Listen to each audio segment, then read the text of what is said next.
Welcome to the Tom and Jerry Pod. We were just here talking about whales. How Jerry likes whales. Perhaps the biggest whale in the world, the blue whale.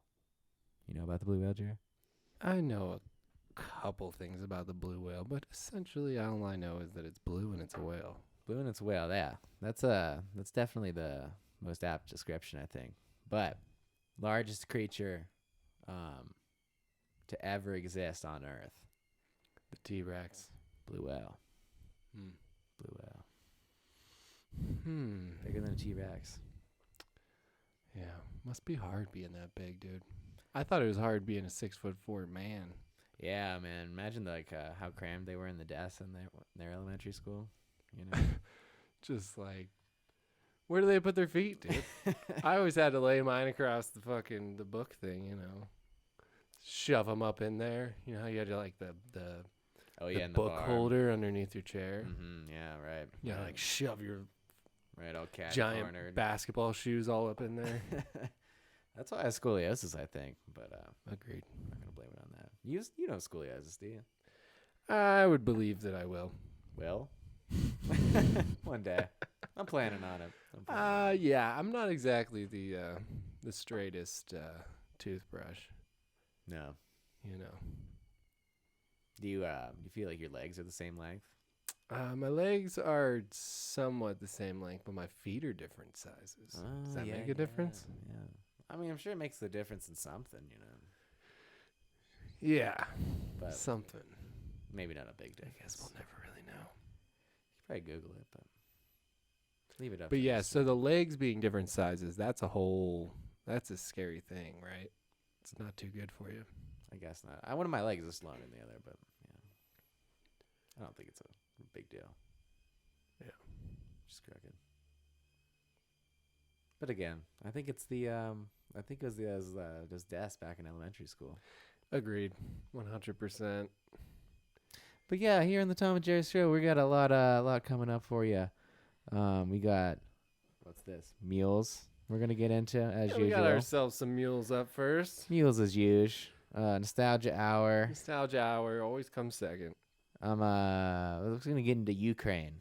We're gonna get into Ukraine. Gonna get into a little geopolitics. Geopolitics. See what Tom thinks about the future when it comes to war. Yeah, war and economy's crashing and all that. We're gonna talk about the upcoming sports bowl, right?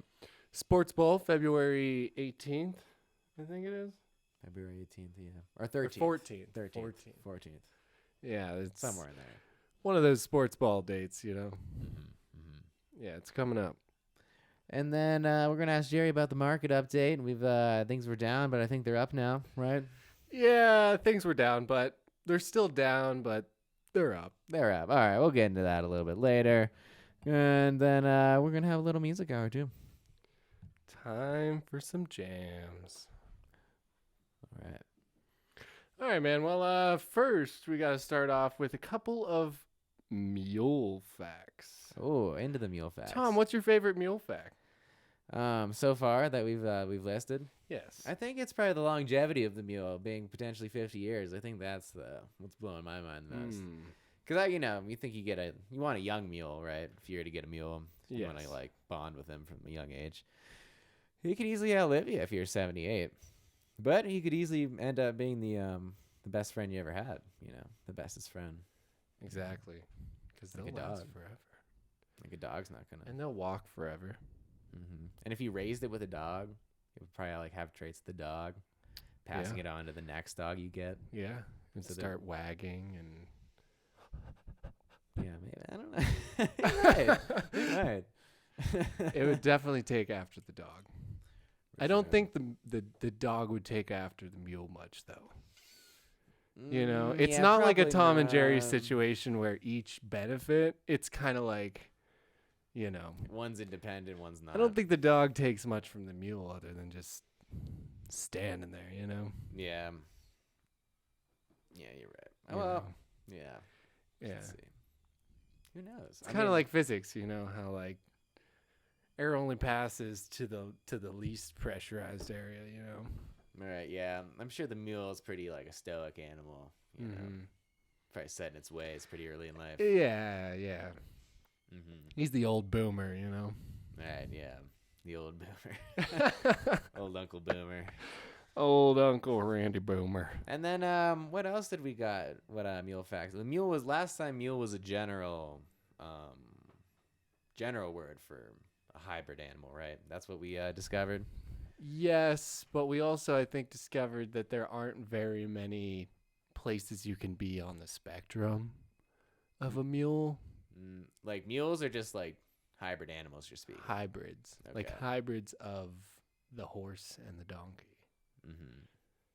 Didn't we kind of figure out it's like there's pretty much only one or the other? Yeah. Or in the middle. But like how it's kind of like it? It's kind of like the swirl at Dairy Queen, you know, like you got the vanilla and the chocolate and you got the mixed, but like you can't really like. Yeah, you can't go much beyond. You can't that. really like, you know, I guess you could be crazy and fucking like add the chocolate to the mix and then you'd have like fucking some crazy percentage. But yeah, I don't know, man. Yeah. Mules. Yeah, let's get some fresh mule facts on here. Let's see if there's anything new here.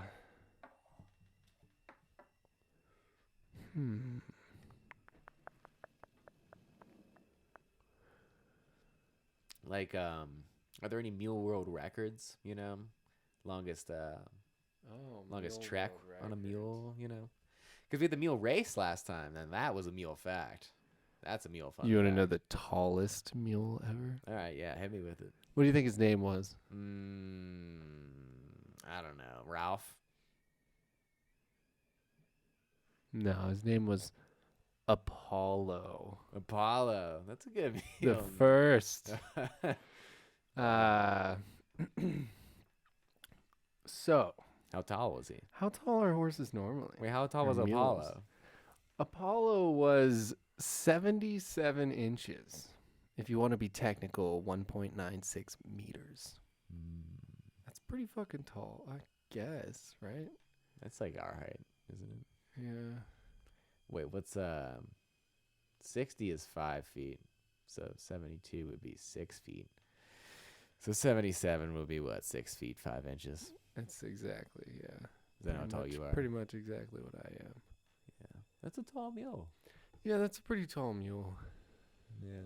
I guess I haven't spent enough time around mules to really understand the perspective of them, you know? Yeah, I can't think of any time I've ever truly like seen a mule and known it was a mule. Have you? No. But you've always known they existed, right? Yeah, I just think of like a horse, you know, like, I mean, but horses are fucking big. Right. Like compared to me, a horse is like probably 2 or 3 feet taller than me, right? Right, yeah, you're right. It's probably like its ass is like probably, you know, Yeah. your head, Well, its ass is probably at my like shoulders. A big horse? Yeah. Clydesdale? Yeah, there are some big fucking horses. That's for sure. Yeah. And then there's ponies. What's a pony? Some sort of inbred fucked up thing. I don't think Shit ain't anybody right. really It's knows. like the opposite of a mule. It's like had all the donkey. Yeah, the Right out of only the other interesting mule fact I can find is that the largest ridden parade of mules was 50. 50. We could break that. We could break that, dude. We could break that. In October 23rd of 2021. We could beat that. Wait, that's shit, when it dude. happened? Yeah. That was a recent thing? Yeah. Someone's been on it? This is an active. Oh, it was part of University of Central Missouri's sesquicentennial celebration. What is sesquicentennial? Sesquince. 750? 750 years? No, there's no fucking way. Missouri. Maybe that's where the isn't that where the Mormons think the Garden of Eden is? In Missouri. I have no idea. Pretty sure that's where they think the Really? Garden of Eden is. Yeah, in Missouri. Interesting. I mean, I'm sure it's beautiful up there, right? Missouri. Yeah. It's probably like I don't know. I never spent any time there. I've just driven through it. I guess I always think of like upstate Michigan more, or like Wisconsin's pretty. It's like flowing hills with like tons of foliage and stuff. Kind of like Ohio, I guess. Yeah, I'd say it's a little bit better than Ohio, which is as far because they have but this like nice rolling Minnesota, the state of 10,000 lakes. Mm-hmm. That shit's beautiful. Love to take a kayak around that shit. Yeah. Mm-hmm. Hannah knows, or has friend. I don't know. Somebody knows this kid that does like it's like some kind of camp, kids summer camp up there.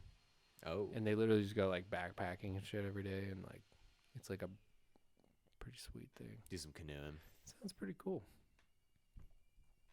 You should do a little. National parks are hiring right now, in case anybody wants to know. That's a good job. That's you could probably. I wonder if they give pensions. Like, is it a government job? Like, it's a good job. It's just hard to get. But if you like, got it, they don't even close the applications until they have 100 applicants. Wow. Yeah. Damn. Yeah. Wow. Yeah. Wow.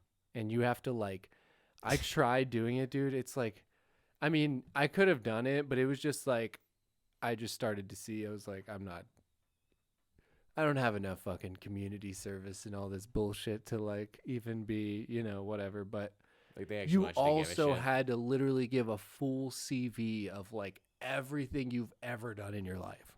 Oh, really? Like they wanted fucking everything. And it's like applying for government jobs. Like I worked for the water department, like that in itself is like a stack like that. Mm. But like with this, it was just like fucking crazy. Like the amount of shit you had to do.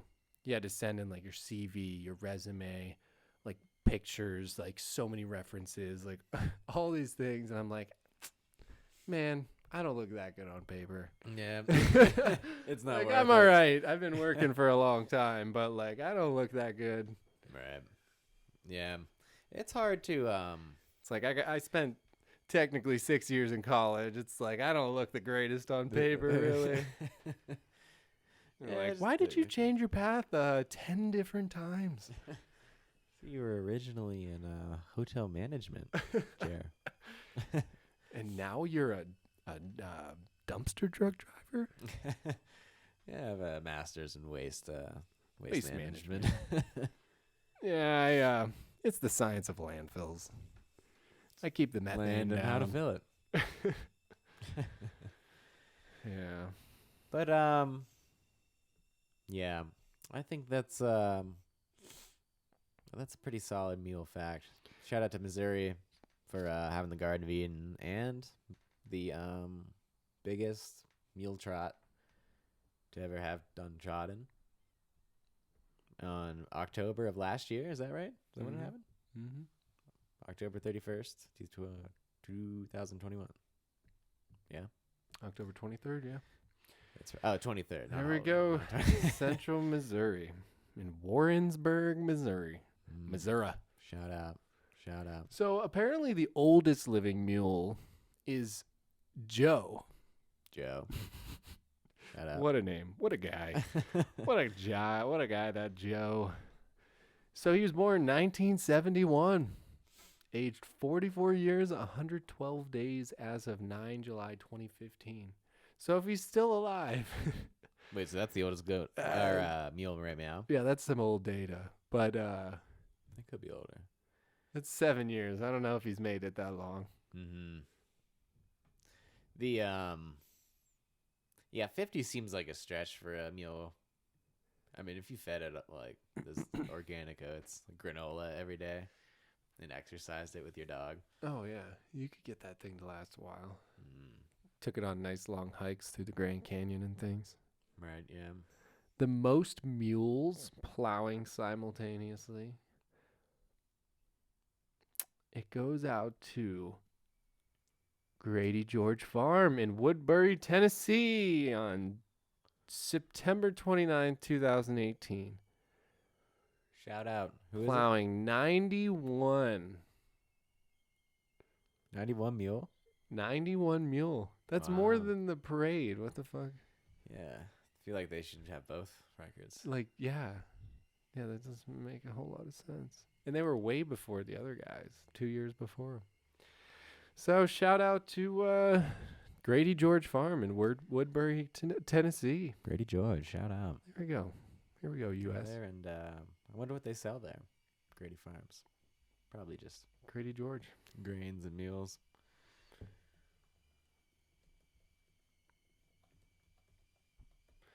Yeah, the old Grady George Farm of Woodbury. The starvingfarmer.com directory has them, so they must be legit. You've passed the test, Grady Farms. There we go. Alrighty, so we've taken care of the mules. What you think about some nostalgia hour there, Jer? We're taking care of the bulls. The bulls and the mules. And once we get the bulls taken care of, then we'll take care of nostalgia hour. We just gotta feel a little bit first.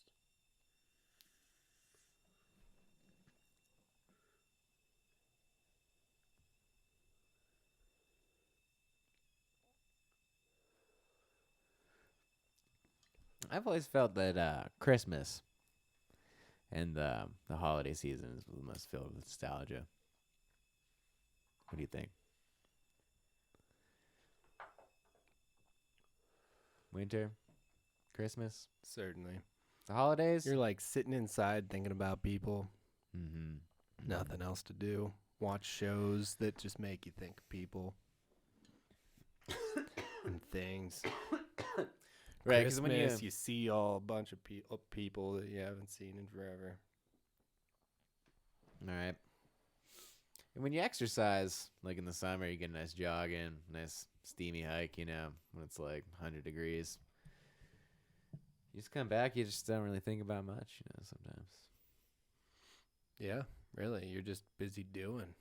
Mm-hmm. Not much longing for the past when you're living in the present, Yeah. Living for the future. Just writing that story. Man. Just living on the page. Just writing that page. Writing the ink living on that within page. the quill. Right. Quiver in the quill. Quiver in the quill. Just quiver. And Quiver that quill, boy. Do you write much? I've actually been trying to journal a little bit more lately. I've always wanted to, Mm. and I always try to, and I do sometimes, but like it's never a consistent thing, and I always just feel like I don't have the time for it, kind of. Mm-hmm. But like then I look back at pictures and shit like that, and I'm like, I need to like document more shit.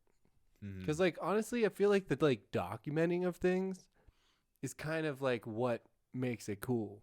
Right. Mm-hmm. Like a memory a lot of times is cool, but it's like if you can't really like hang on to it well, like what's cool about that really? Like, Fades away. it just fades away. It's not like a true like set in stone, like, oh, this was actually cool, like Mm. whereas like if you take a picture of something or something, like you can look at it forever. Which is also, it's like, you don't want to do too much, But you could just jot down one or two things, about like a day. Imagine you just wrote like 3 sentences about like every day that you were on like a road trip or something. That's true. That's true. That's kind of how I look at like my like running apps and shit like that though. Like this kind of thing, I feel like for me is kind of like my like, that's my like journal Mm-hmm. of like activity kind of, and then And it's cool because it's stats and numbers. And yeah, so I can look at it over years and shit, so that'll be cool. But like mentally, I don't think about that much, like documenting, because it is super interesting. I look back when I was in college, I feel like I used to just like make a lot of notes, like just like writing shit that I thought, just like literally just scribbling it down, whether it's stupid or not. And like I look back through that shit, and I think it's super cool to like see where you were at and to see that you've like grown and shit. Like it's definitely important, Right. Yeah, I think that is important. So I'm trying to write a little more, Mm-hmm. especially like just hearing like just watched Aziz Ansari's new stand up, Mm-hmm. And he was just talking about just like writing jokes, and I was just like, honestly, like that's sweet. Like I should just like write, like writing jokes would be the coolest thing because you're just like writing like interesting concepts you see in the world, but then like trying to find like the actual like grammatical like comedy within it, like the actual like what's even the word for like phrasing and all of that like social like the linguistics of it, yeah, of the actual delivery oh, of like how the he's show, like the entertainment of it, Oh, okay, like how there's he's like the delivering. thought of it, and like that would be fun to write, like just kind of like look around you and like write down obscure things, but then also like take that and make like entertainment out of it, Make it, like the delivery of it. yeah. And like say shit and like see how it comes out. Like I love that shit. I think that's so cool. Like linguistics and whatnot, Yeah, it is interesting. Language is like, so we just accept it as like the thing we've always like used and accepted. Right, and it's so simple to us. We don't even like as Americans, we don't see other languages. We don't know other languages. Oh yeah, totally not. Like yeah. everybody knows like fucking 0 to 10 in Spanish. Right, And like everybody yeah. knows like what an abuelo is, but like other than that, like it's like we don't know what it's like to not speak a language, so it like Right, just yeah. comes so natural to us. So it's interesting to like pull it apart because I feel like we don't really much as Americans. Like think about it, like how it's influencing us. Yeah. It's probably hard for a lot of people to consider how the language, all languages, but Because I think even like Europeans do, like they struggle to like understand. No, they understand it a lot better because like there's so many more languages around them, and like Oh yeah, yeah. compared to us, we're just like on an island of just English. yeah, and we have like some like Spanish speaking people, some like whatever around us, but it's not like part of us really. Right. It's a little bit more out here in Definitely. Denver. But yeah.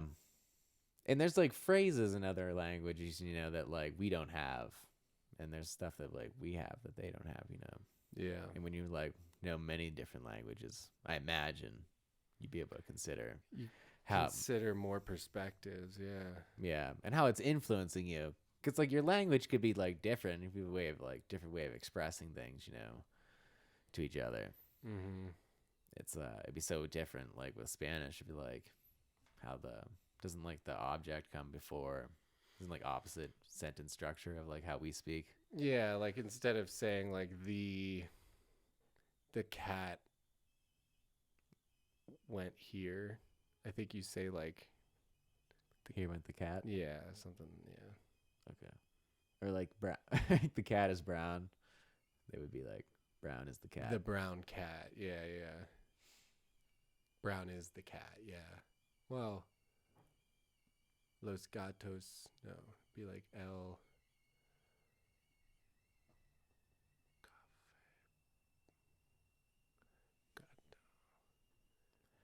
I have learned Yeah, I think it's just in front. buenos dias. It's good Mhm. morning, right? Mm-hmm. And then buenas tardes. Tardes is afternoon. And then buenas noches. Noches is night. Okay, so why are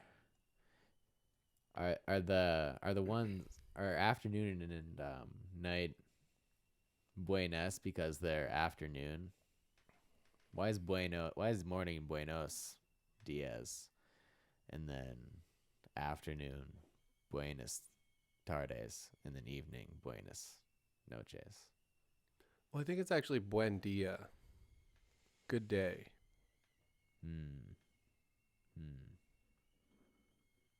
That's what. But a lot of people say like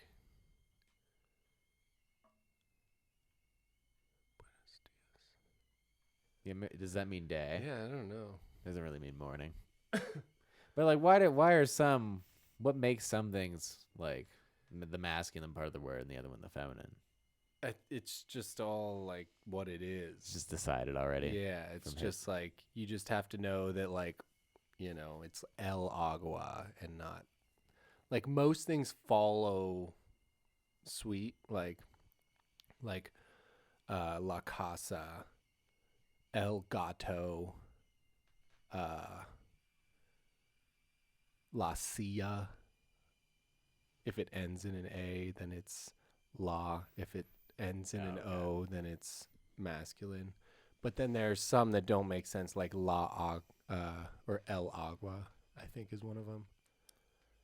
And there's just certain ones you just have to know. But it's the same thing in English, It's like we have all these fucking weird, like we have more than any language. Like we, true. The bullshit you have to remember. It's crazy. But yeah, anyway, so writing. Definitely see the benefit in writing. Yeah, especially if you were like, I mean, I wouldn't like never consider myself like a writer, So I feel like it'd be like something you could just easily just do without, because sometimes when I'm like doing stuff like making music on the computer and stuff, you just like feel like too much into it, Mm-hmm. Too much is part of you instead of like that's just like the art or whatever.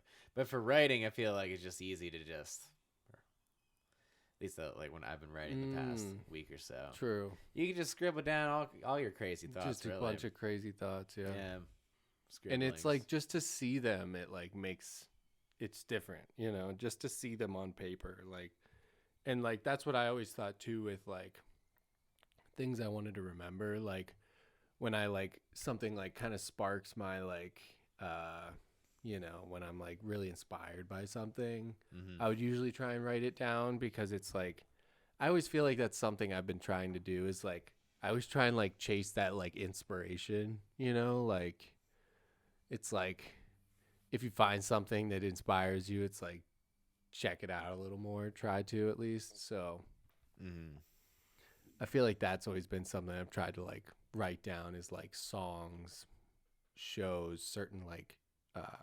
statements, even like quotes, anything like that, that just kind of like makes me kind of come back to that, Right. But yeah, and I've been trying to keep bring a journal around, just a pen to do some scribblings. I try. I never just think to myself though, like, oh, I should really write something down right now. Yeah. But on the pod we should, because we're talking about a lot of really important things, Yeah, really the most important things. The most important things here happen at the Tom and Jerry Pod. That's right. I mean, my focus is on mules. Pretty much all we need to know is the facts when it comes to mules. Yeah, exactly. Strictly. If you don't know everything about mules, you don't know anything about America. Right. Or being a farmer. Yes. Living on the land. So what are you most nostalgic for? What like is there something like, is it your old Taurus? Is it like your like some old pair of shorts you used to have? Like some guitar that you smashed over your brother's head at some point, or I don't know about any like material things. Okay. I just kind of like the feeling, I guess. I just have like memories, I suppose, of like, being in the house, and like when it's winter, it'd be nice like and cozy with the fam. Nice snow day or something.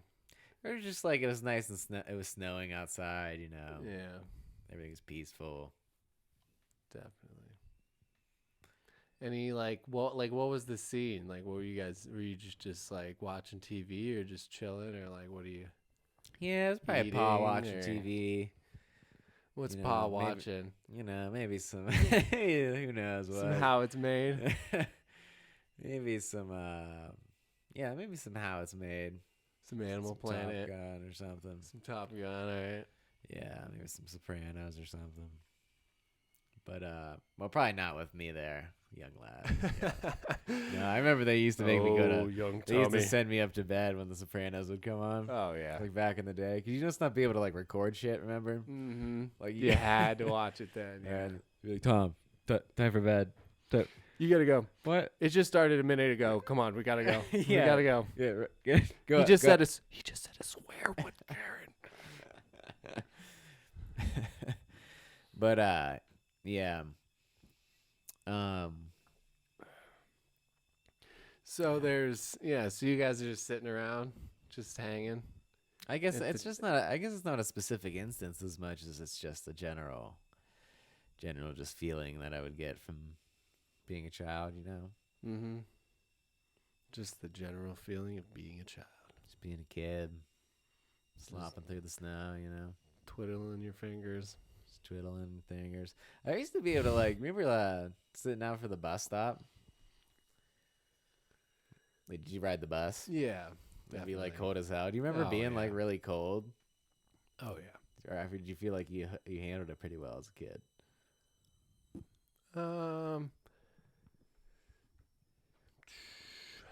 Yeah, I don't know. I mean, I feel like I don't really remember much of that. I remember being cold. I remember it being shitty. So it must have been pretty shitty. Cuz like we had a fairly long driveway. It wasn't like super long, but it was fairly long. So it was like I couldn't really just like hang in the house, you know. Right. You actually had to go wait at the end. Yeah. Right. And like we were on a main ass road, so like I wasn't really trying to like make the bus sit there all forever either, you know. All right. When he's almost there to the school. Yeah. Were you like the last one? No, I pretty never went to Bezette Elementary actually. Oh, that's right. I went to Word of Life Christian Academy. Shout Word. out. It's Word not up. it's not actually a school anymore. Shout out. I think it closed up like 2 or 3 years ago. That's too bad. Or no, it closed up like right after I left in like 4th grade, I think. They're like, yeah, we're done here. We've had the Runyons. We got them through. We got the Messiah through. My parents were on the board, dude. Oh, really? Yeah. Wow. Yeah. We had like, I think there was like 15 kids in my grade. I think there was like It's not a lot. 160 kids in the school. Word. At one point we literally had, what was it? On Monday we had Arby's. On Tuesday we had Domino's. Subway. Wow. On Wednesday we had Boston Market. Ooh, wow. Yeah, dude, that shit was amazing. On Thursday we had something else. And then on Friday we had fucking Pizza Hut. Wow. Because we didn't Every have a week? kitchen. Yeah, because we didn't have a kitchen. So they would literally just Wow. order massive amounts of like fast food all the time for us. Wow. Like, That's can you not- imagine the people in those restaurants making the food, dude? They're Yeah. like, fuck these kids. I can't stand them. 160 roast beef sandwiches. Can you imagine? That would be a serious undertaking for any fast food restaurant. I mean, you know, like way ahead of time. So like it's not that big of a deal. Somebody's probably just there like all morning. You know, they probably just bring somebody else extra in. Yeah, that's probably how they train people. Honestly, yeah. Hey, come in Monday. We got to make the roast beefs for the kids down to Word of Life Christian. You'll learn by the end of the day. Trust You me, make you'll know how to 160. make a roast beef. You buddy. can fuck some of them up too. They don't care. Oh yeah. They eat any of them anyways. No, that would suck because they weigh them. You know, really? have you ever seen Arby's do that shit? Like in the back, they got the slicer there. Oh And yeah. the dude's just sitting there, just weighing 0.4, 0.4, 0.4, 0.4, 0.4. I've been there, man. Man. You worked at Arby's? Not at Arby's. I worked in a real restaurant. Real delicatessen. That Squaw Creek Country Club. Shout out Avalon Inn. Scratch from scratch. We roast the beef from scratch in the back. We make our own steaks from the cows in the back. No, we did slice a pig open there once, though. That was pretty sweet. Like Like a real full pig. was it frozen or? No, it was raw, and then we stuck it in the fucking thing, and it was cooked. Did they take the eyes out and stuff? I don't really remember. I think the eyes were already out. I think so, like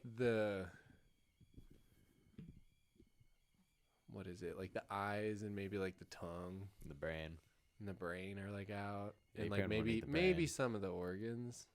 Like they might do something through the back end, you know? Like they might pull everything out the back end or something like that. Yeah. But I don't know. Maybe not.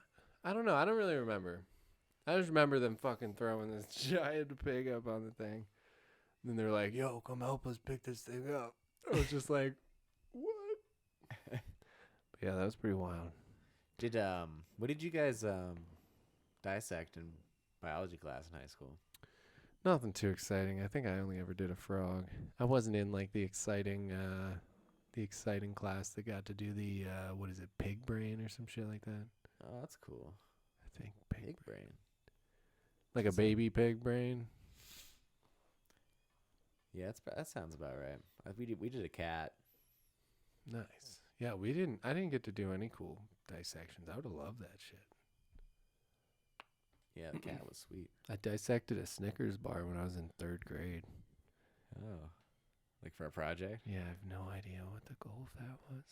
You like unearthed the peanut? I think it was like a moral thing. I think it was like the whole of the Snickers is like all of these things put together.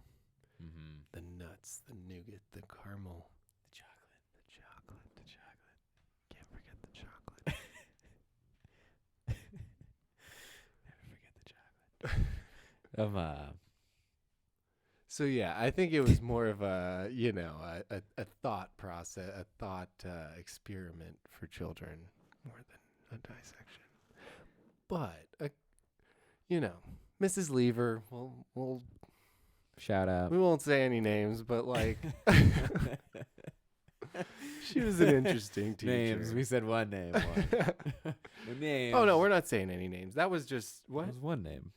No, oh no, like lever and fulcrum, you know, like a lever. Mm-hmm. Yeah. Like and a pulley, lever and pulley system. The Ms. Lever, you know. Yeah. Do you have any particularly memorable gym class games? Gym class games? Yeah. We had tennis baseball. We played baseball with a tennis ball and a racket instead. What? That sounds awesome. Yeah, you could actually like catch the tennis ball, you know. What? And everybody could crank it. What a good idea. Truly. What a great idea. Could you hit it further? No. Would it could you crank? Because I feel like with a tennis ball, you could just like crank the hell out of it. Yeah, we cranked. Was it easy to like hit it over the fence? Well, for some reason I remember we'd play inside. Oh, okay. Yeah, maybe you weren't allowed to hit the back wall or something. You know what I'm saying? Like you may have needed a. Okay, that's like instant out or something. Yeah, I'm not sure Or you can just play I feel off. like people would have gotten nailed in the eye or something. But somebody did nail the tennis ball into the fire alarm, into the cage. What? And he got wedged into it and made the fire alarm go off. Yeah. What? Yeah. That's pretty epic. Yeah. Nice shot. Who was that? Shout out to whoever it was. I forget. Yeah. It's probably someone's glorious day of their life. Yeah. That was me. I think. That was me. I'm trying to think. What was the best? I mean, I just really loved dodgeball. Yeah, dodgeball's pretty damn fun, honestly. That was like it's a little the vicious, ultimate. but super fun. In 8th grade, I literally won a game like comeback. Like the whole team lost, and I was the only one left. And it was literally like the game for not the championship, but like the semifinals, like the game to get to the championship. Yeah. And like the whole fucking 8th grade was watching and shit. And it was literally like everybody got down, and I was like, all right, I'm gonna fucking get this. And I literally beat, it was like 1 against 5, I think. Like they had all their guys, and I literally knocked them all out. Like it was just like one after the other. And I like threw the last one and got the last dude out. And it was just like, craziest, like best moment ever. But then I think we like lost really fucking bad in the next game. So that's a good story. Yeah, that's how stories should end sometimes. Yeah. Oh yeah. You gotta lose. I think there's a whole untapped market of movies just ending with people dying, like everyone dying. Well, that seems to be what all these shows are now, dude. Oh, really? I feel like literally every show now is just like, let's just kill everybody. Yeah. Like, let's just fucking, like, that's our drama now. Yeah, I can see that. Has it gone too far? Has it gone too far, Jerry? I mean, make the call. Hot take. I'm really trying to dig in, you know. We're watching Ozark currently. Ozark. Yeah, that's the new one. That's what I've had recommendations from. Okay. I've had like, what else is close to like Game of Thrones? And I've heard that Ozark is the one. Yeah. So we're going for Ozark right now. It's, you know. Have you started it? I have kind of. We watched like a half of the first episode last night. So we were both pretty fucking tired. So okay, just one episode in though. Yeah, no. We haven't really done much at all. But it seems pretty like it's gonna be pretty dramatic, you know. Mm-hmm. It's kind of shot with a weird filter, right? Like a dark, real filter. Dark, yeah. Okay, all right. Kind of like a Twin Peaks is like that, right? No, I wouldn't say it's no. Twin Peaks is pretty like it's a little light sometimes. I mean, in the shots. Okay. Yeah, it's not super serious. Twin Peaks. Gotcha. Yeah. And I haven't watched all of Twin Peaks either, but yeah, I gotta start over. I think I only made it like 6 in, but yeah, it's hard to watch TV shows for me, but yeah. So when you were fucking 8 years old, hanging with your parents in your place, what else were you guys doing that you're so nostalgic about? Yeah, we just I don't know. I remember like, you know, my dogs being there, having fun with the dogs. I remember my sandbox in the yard, and then my dog would dig in the sandbox with me, you know. Nice. With their little paws. Nice. And we'd dig and, you know, do sandcastle stuff. With the dog? Yeah, and I throw the dog was just like patting it around, making it nice and... Yeah, for sure. For sure. No, she's more of the excavator, I suppose, the operation. Sure, I was more of the foreman, you know. Yeah. You know. Gotcha. Yeah, I didn't have a dog, so I didn't really... Sorry, I don't really understand the dynamic, you know. Man, you didn't have any dog growing up? Apparently we had a dog before I was born. But he died. Elmo. Malmo. That's what everybody called him, I guess. But yeah, he passed. I think he got hit on the road. Oh, that's unfortunate. Yeah, it's one of those shitty things. In front of your house. It's like, what the hell, Dad? What happened? Can't keep an eye on Elmo or what? What the fuck?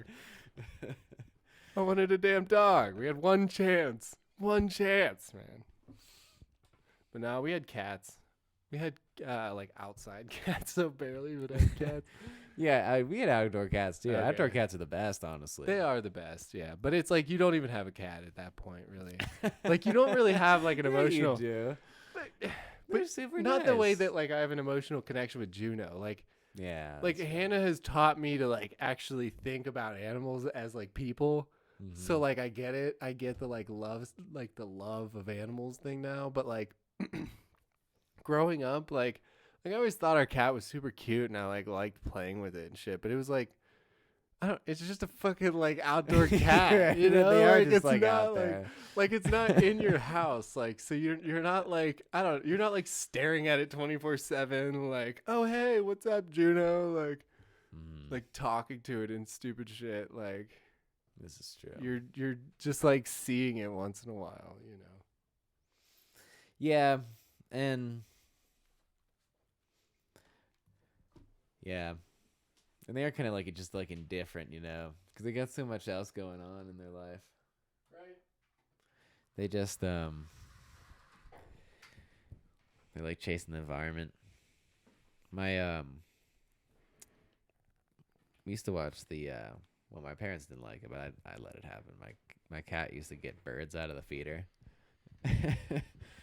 And out of the feeder? Yeah, they like what feeder? Like my parents have like 3 bird like feeders bird probably feeder around the yard, you know. How would they get it? Like she would sneak up and she would jump Like, probably. Oh, they would like hang like only 3 feet from the ground or something. Mm-hmm. Got you. Yeah, and she'd get them. Then my dad fattened her up. Nice. Yeah, just gave her a bunch of wet cat food. I think she turned really fat. That's what everybody does, man. It's like the initial instinct, you know. Like you want a fat cat, but like you really shouldn't make your cat fat. But she's an outdoor cat, so she could be fat, right? Like right now, it's like, If it's anything, 10 degrees in Farmdale. Yeah, I guess that's true, but like I don't know. But like, won't the cat kind of like regulate that on its own? Yeah, she just needed to I don't stop eating think the you birds, really- though. There wasn't much of another solution. Hmm. Like, she would just keep going after him. She's a pig. Is there anything wrong with that? Yeah, they don't want, yeah. They just Yeah. don't want to kill every bird in the region. Yeah, they don't want fucking bird. Because there's like seasonal birds, Oh They kept yeah, on they're getting flying like the in. beautiful ass. Yeah, all my the parents are putting out cardinals like and- grape jam for the Baltimore Orioles, What? That's beautiful. Yeah. I saw those. I don't think they're Baltimore. That's the sports book team, Yeah, but the Orioles, sports book. they're super pretty. Yeah, I remember Mhm. seeing some of those last year. They were so pretty. The ones that I think they have like orange. They have like little orange shoulders. I think it's kind of like on their like it looks like little like shoulder pad kind of things. Okay, yeah.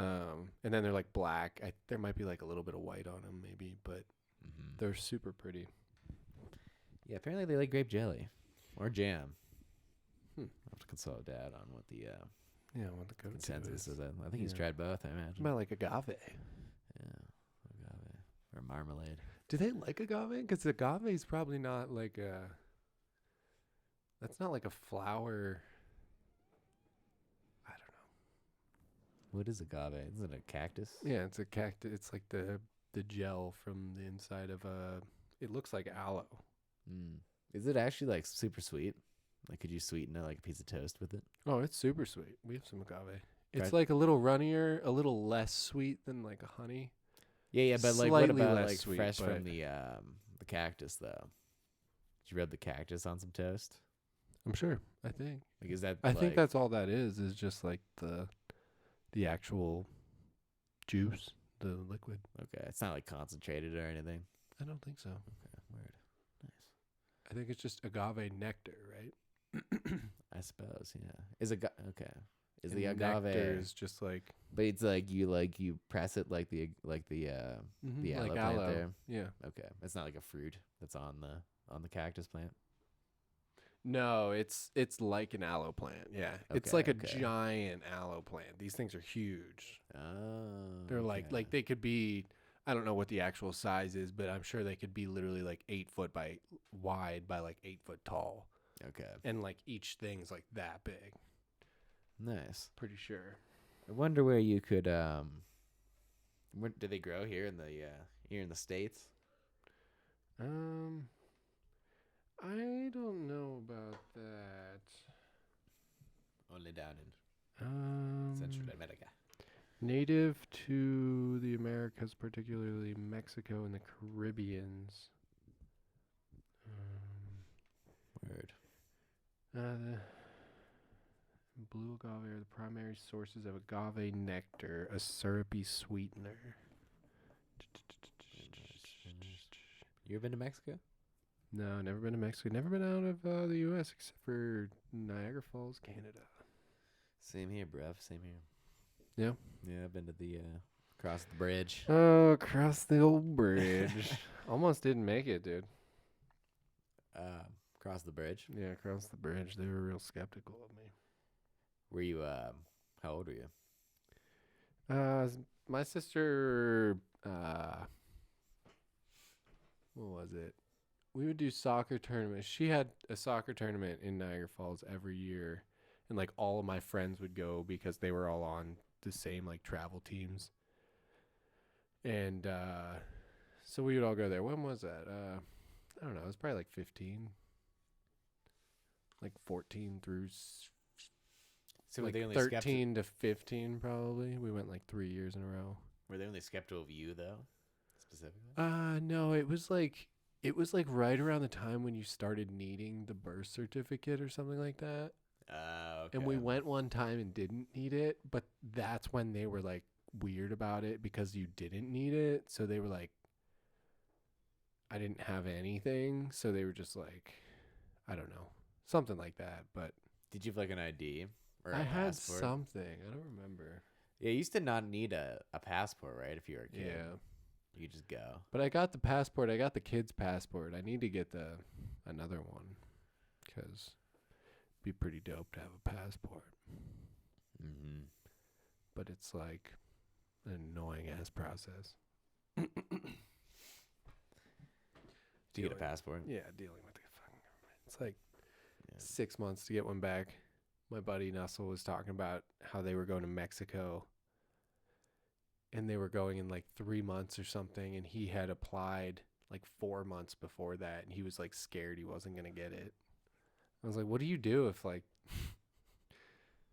if you don't have your passport? Like, and you got this big cruise or like, it was like a fully paid for like Mexican, like resort kind of whatever it is. I've never been to one of those things. I don't really know, But yeah, I don't know what you do. I mean, I guess you just, guess you got to plan accordingly. Yeah.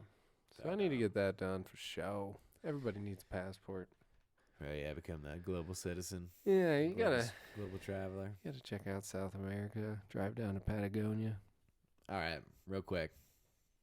Denmark, Norway, Sweden. Which one would you rather go to?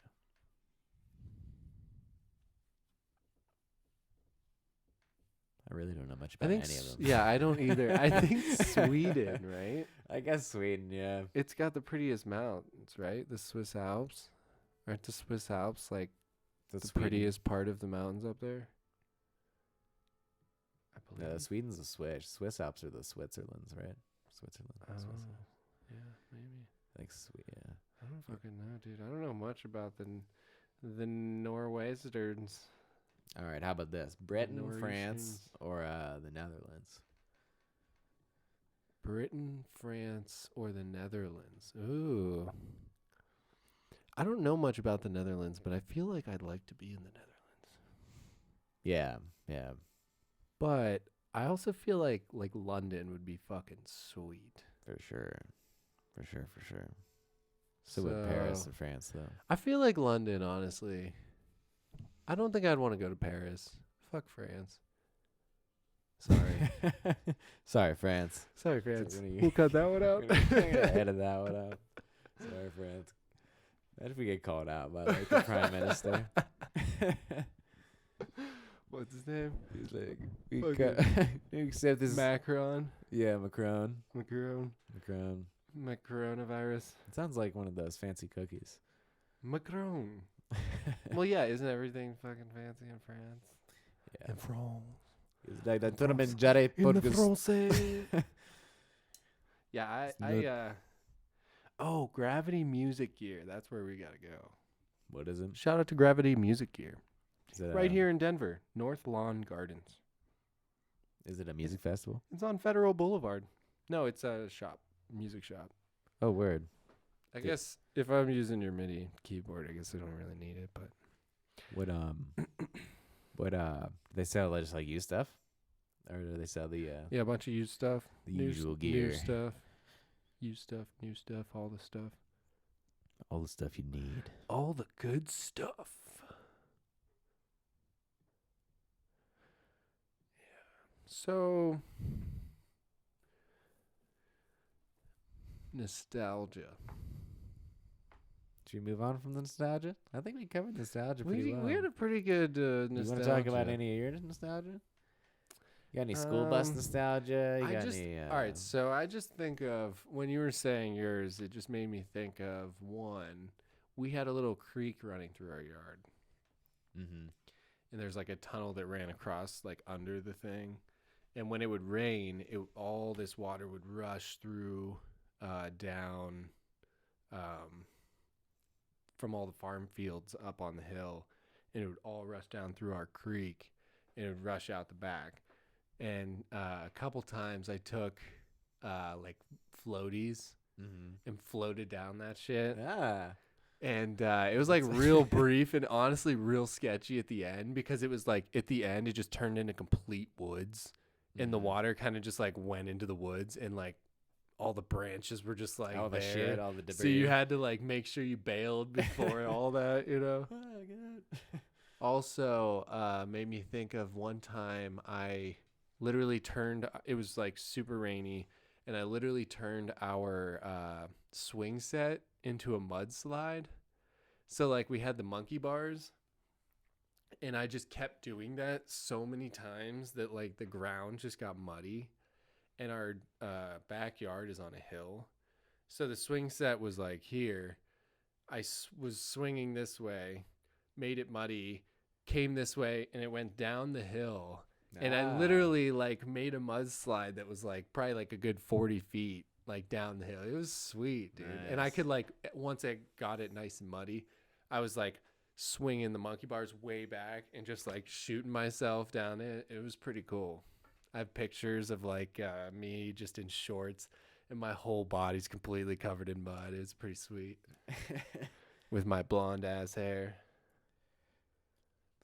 Yeah, it's fun. And then getting frogs out of the creek. That was like me and my sister's like number one pastime hobby. Frogging. Just frogging. Just frogging. Yeah, let's see what else we got on the Yeah, we're looking up some Super Bowl stuff. Are you guys ready for the Super Bowl? I'm certainly not ready yet. You're not ready for the Bowl? But I'm ready to get ready. Sports ball? I'm not ready for the sports I ball think yet. we're going to have the Super Bowl right here, right now, Tom. Let's do it. Let's have a Super Bowl right now, dude. Let's call it. Let's have the teams left. Let's call it without knowing anything at all. There's probably only 4 teams left, right? I think it's and I think they take a week off to play the Pro Bowl in Hawaii. Shout out to Hawaii. Hawaii. My uncle just moved from Hawaii. Missed my chance. When did he live there long? Yeah, probably 3 years. He was in Texas before that, and not Korea, South Korea before that, and Japan before that. Now he's back in Japan. So if you ever want to go to Japan, let's do a pod in Japan. Dude, that would be super sweet, actually. Yeah, that's the audience we got to tap If into. we could pod with my cousin in Japan. She's like about to be high school age, and she's super good at basketball and like I'm sure she's super into like Japanese culture, modern culture and stuff. That would be cool. Even to talk to like my aunt or even my uncle. Well, nah. But yeah, we should cross the sea podcast. We should cross all continents. We should be the new Anthony Bourdain. Yeah. Essentially. The Bourdain of podcasts. Now we're talking. We're basically now the new we're Bourdain. talking. Now that's an ambitious goal. We need to talk to people in Australia. We must get our passports, Tom. I think that's in order. Do you think we can get one passport for the both of us as the podcast? Yeah, it's Tom and Jerry. The first name is Tom and Jerry. Like we can't leave the country without each other. The last name is Pod. Like, Tom, where's Jerry? I don't know. You guys can't both be on the same picture. We give him a picture. Together. Thumbs up. All right, Tom. I'm gonna ask you a couple Super Bowl questions. Okay, I might actually. I might know some. Super You Bowl might know trivia. some. Yeah. What team has the most sports ball Super Bowl appearances? Appearances. Appearances. Appearances. It's got to be the Patriots. Oh, Tom won. The Super Bowl 0. Do. All right. The New England Patriots have appeared in 11 Super Bowls 2018, 2017, 2016, 2014, 2011, 2007, 2004, 2003, 2001, 1996, 1985 was their first. The Pittsburgh Steelers trail with 8. Yeah. Both teams are still in the running, so those streaks could increase. I thought the Steelers lost. The Steelers. I think they did. Big Benjamin retire. Yeah, I think he retired. Rest in peace, Benjamin Franklin. Yeah. Way cooler Benjamin than Big Ben. So. Way cooler, dude. Way cooler, dude. So, 4 teams remain in the playoffs. Yeah, let me hear him. As of January 26th, 2 days ago. In the AFC, the Kansas City Chiefs host the Cincinnati Bengals, and in the NFC, the Los Angeles Rams host the San Francisco 49ers. So it's between the Chiefs, the Bengals, the Rams, and the 49ers. Wow. All right, I'm gonna shout out the OHIO. You get those Bengals in there. That's the AFC team. What's the NFC team? The Rams or who else? Rams, the 49ers are the NFC teams. Yes. That's tough. That's real tough. Yeah. I'm going to go Bengals. Bengals and let's go Bengals Rams. Bengals Rams. Yeah, Bengals Rams. Bengals Rams. I'm going to go. Should we make a prediction? This is how the pod gets famous right here. We make the exact score call right now. Put this pod out before whenever, February 13th. So let's make the call. Bengals over Rams. 27-13. Lock it in. Lock it in. All right, What do you think? let me see. Let me write it down. Sound good? Sound good? So he's saying Bengals versus Rams. Bengals over Rams. And the Bengals will take it. He's betting Ohio here. He's really loving the Great Lakes. Shout out, shout out Cincinnati, the best Great Lakes. So what's the state score? there is. 27 what? 27-13, I say. 27 to the Rams is 13. All right, man. It's an Ohio versus LA kind of world, you know? Yeah. Maybe this should be part of your decision, man. If LA wins, maybe you should pack up and head out to LA. send it. I think it's time. That's how we'll know. All right, so back to our sports ball questions.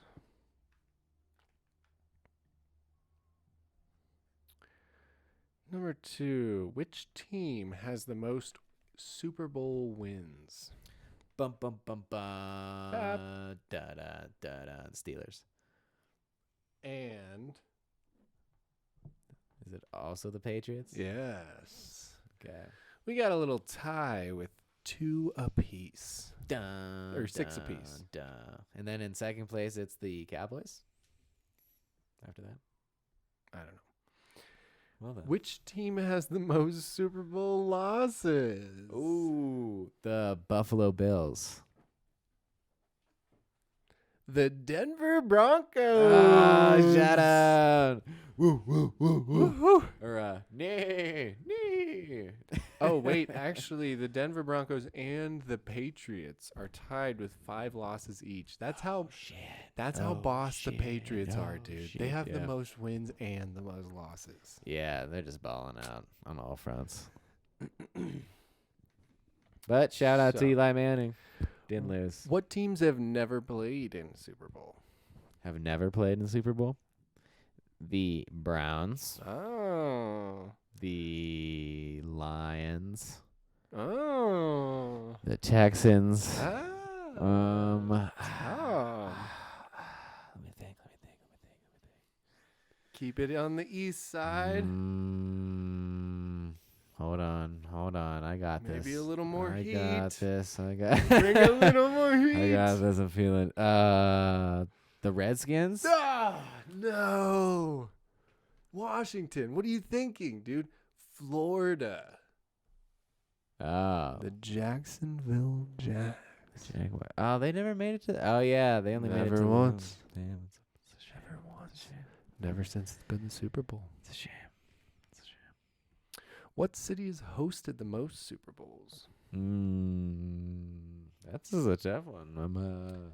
Hold on. City.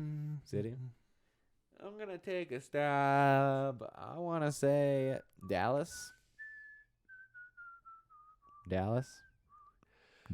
No, and he's wrong. The Super Bowl has won. No. Tom has 3. Dun dun dun dun. Or 4, actually. Dum dum dum. Has a team ever played in a Super... Wait, did I give you the answer? It's Miami. Miami.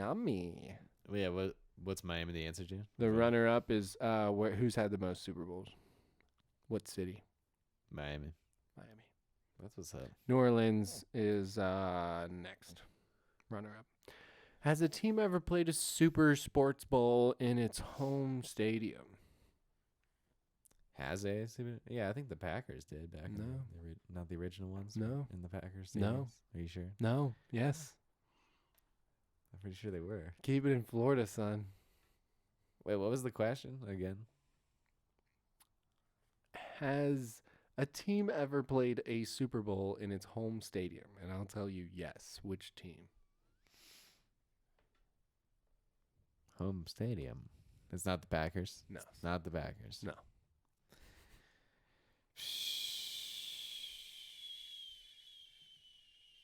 Buccaneers. It is the Buccaneers. Is it really? Tom with 5. Sports ball with 1. Tom is just owning sports ball right now. How much money do the Super Bowl sports ball players make? What?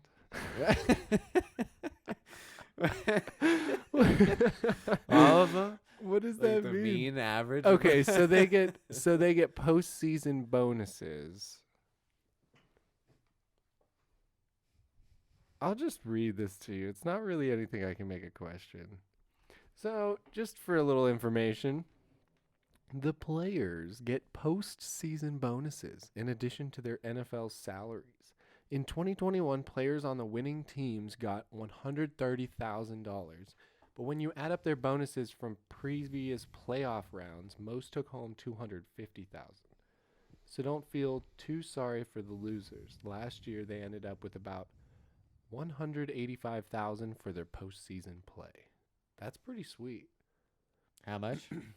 $185,000 just for postseason play. $250,000 if you take home the championship. If you win the Super Bowl? Yeah. You get a bonus? Well, they're saying you get a bonus if you make it to the playoffs, and then you also get an extra bonus if you win. So they're saying the team that won last year took home $250,000 over the whole playoffs and Super Bowl winnings. And anybody that didn't win but played in the playoffs took home like $150,000 to $185,000. Well, that's pretty nice. In bonuses. That's enough to, make you want to play. Get to the... On top of your salary, yeah. They make a lot of money, though. They make a lot of money. They make a lot of money. I'm pretty sure most make more than like $1 million a year, right? No, maybe not more than $1 million a year. Because there's a lot of players in football. I'd say the lowest players probably get paid just under $1 million. Yeah, like 900,000. That's what I was thinking. Something like that. But you're also only doing that for what, like 10 years? Maybe. Yeah, if you're lucky on that bottom end, who knows? And then what? You write a book About being a sports ball writer? Yeah. I played sports ball for the Cincinnati Bengals when I was young. We won the championship in 2022. We won the championship. I was on the practice squad. All right, I'm going to make my bets. I'm going to say I'm going to get some water here. Water break. With no idea at all who's going to win, I'm going to say we'll give it to the Rams.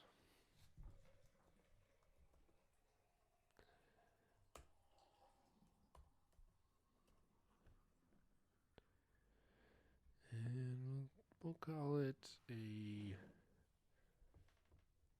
35 to 14 win. So we got the Rams winning 35 to 14. Over who? Who were the other two? 49ers and the 49ers, Rams, Bengals, and the. All right, I'm gonna call it a Cali game, and throw it to the. You seen the Bengals get in though? What was the other team? The other team might be really good. Who beat the Packers? Aaron Rodgers. I don't know. You don't know. I have paid You zero don't know. attention to football. Did you not prepare for sports ball this week, Jerry? God damn it, Jerry. I've still got some questions for you, Tom. Do you want my momentum, dude? I'm giving you so much excitement. What's the highest scoring Super Bowl game ever? Oh shit. It's the one with when the Broncos lost. Oh wait, highest scoring between both teams. Not the Broncos. Sorry. High. Does it give you the score? Yes. Can I hear the score? But not the teams. Or what Super Bowl was. I guess, yeah. Can I get a little hint? One hint from the. Come on, Regis. One hint from the crowd. There was a final score of 49 to 26. Okay. 49-26. Okay. Stuff. It's a new millennium, 21st century. I don't know. It doesn't give you that information. Doesn't give me that information. It doesn't say what year it is. I'm sorry, man. I'm not a sports broadcaster. Just trying my hardest. All right. Let me take a stab here. I want to say it's the 49 is kind of a clue. What'd you say? It's disgusting. It's foul. I'm good thing you're using protection on that. I'm gonna guess it's the. I have no idea. I don't even know. What to Led guess. by Jerry Rice and Steve Young. Does that help? Okay, so it's the 49ers and versus the. I don't know who they play in the 90s. I don't believe this team's. Oh no, it is still the same. The Oilers. No. The Houston Oilers. No. Is it the Houston Oilers? No. Okay, I give up. I have no idea. The San Diego Chargers. Ooh. 49-26. The 49ers destroyed them. Who was the oldest player to play in a Super Bowl? Oldest player? Yeah. Jeff Eagles. No. I have no idea. That was my only guess. So it says here that a 43-year-old Tom Brady and the Tampa Bay Buccaneers made it to the championship. Second in line is Indianapolis Colts kicker Matt Stover at 42 years old. Wow. So Tom Brady's the oldest? Yes. What a guy. Still making commercials. Wranglers. Thanks, Brett Favre. Brett Favre. Brett Forever. His last name's spelled Favre. Yes. Favre. It's like French. Not Favre? Favre. You're just allowed to switch him. Tis Favre. Favre. Favre. I am too Favre. Brett, fetch me a baguette. Be a good Favre. Luke. I am your Favre. All right. That might be what it means. All right. Are you ready for question number 11? This is a lot. I wasn't expecting all this. It is a lot. You're doing pretty good, though. I think it's Tom 8, Sports Ball 2. I think so. It's pretty good. That's pretty decent, I'd It's say. pretty fucking good, Tom. Yeah. I would tell you right now, I would have like 1, sports ball would have like all of them. All right. Which player has the most rushing yards in a single Super Bowl? Single Super Bowl? Yeah. Doesn't give a year, sorry.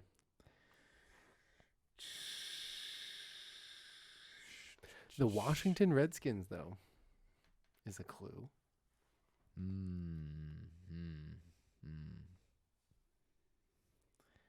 Washington Redskins. That's got to be from a while ago. Long while. I've never heard of him. Long while. Okay, who is it? Timmy Smith. Timmy. Shout out Timmy Smith. The greatest Super Bowl rusher, the best sports bowl rusher you've ever seen. Timmy Smith. Timmy. All right. How many was that? 12? 11. This is 12. Let's do one more.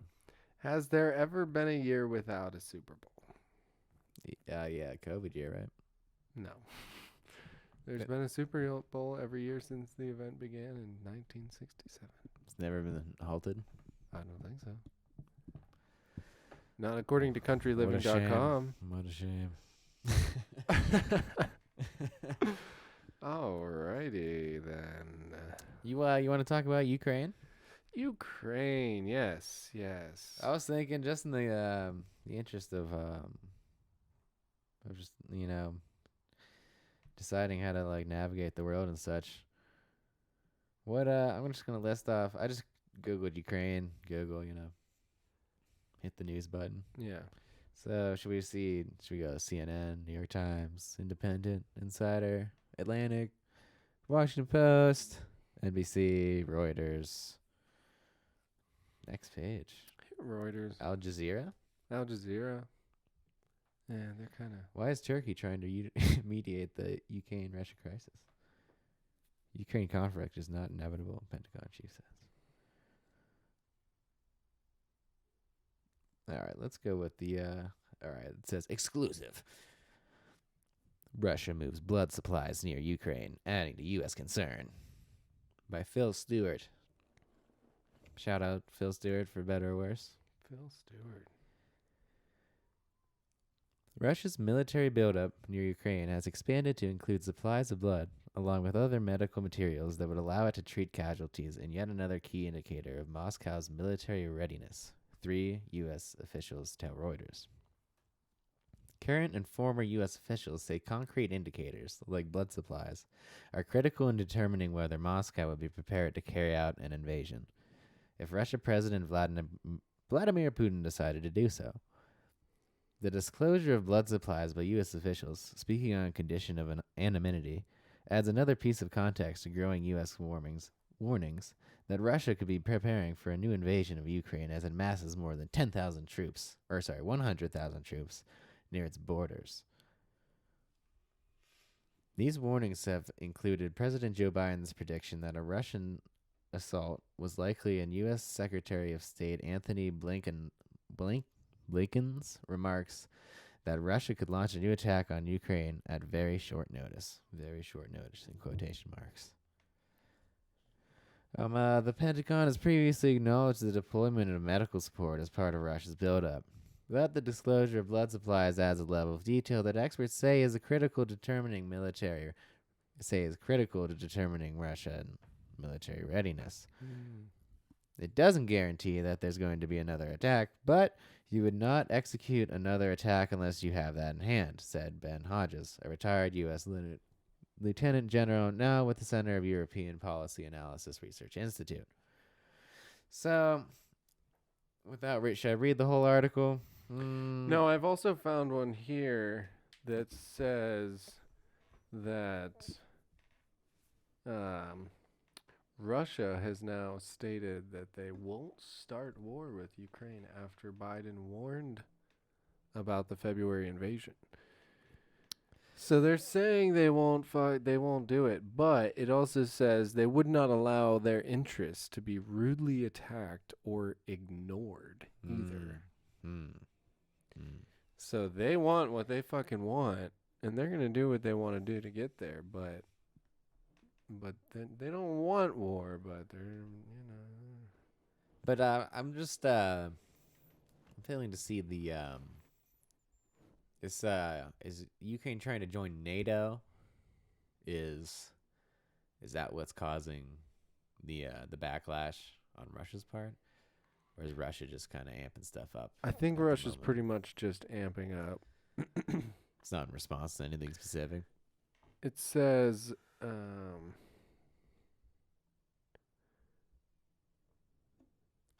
me just read this. It seems like it might talk about it a little bit. Yeah, let's hear it.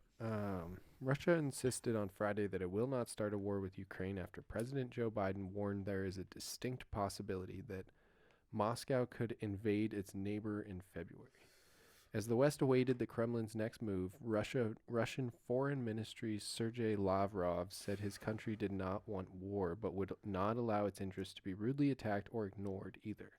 If it depends on the Russian Federation, then there will be no war, he said during a live interview with Russian radio stations early Friday. But I do not rule out that someone would like to provoke military action around Ukraine. Tensions have been building for weeks, with Washington and its European allies scrambling to deter a Russian invasion. Moscow has amassed an estimated 125,000 troops on its neighbor's border and issued a series of bold demands, but repeatedly denied planning any attack. In his first public reaction to the West's response to those demands, Russian Vladimir Putin said Friday the U.S. and NATO had not addressed his country's fundamental concerns. Putin said he would study the written responses carefully before deciding on next steps. In a call with French President Emmanuel Macron. Hey, shout out Macron. We were just talking about him.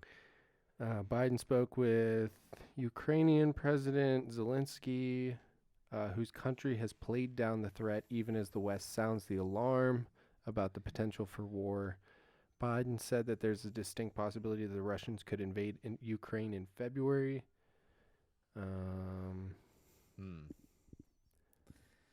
That doesn't sound great, does it?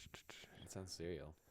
Diplomatic efforts on de-escalation and agreed on joint actions for the future with Zelensky. Defense Secretary Lloyd Austin said at a Pentagon briefing Friday that Russia has deployed forces to Crimea and along Ukraine's border in Belarus at a consistent and steady pace. The Defense Ministry of Ukraine told Parliament Friday there are now 130,000 troops. That's crazy. So basically, there's a lot of troops.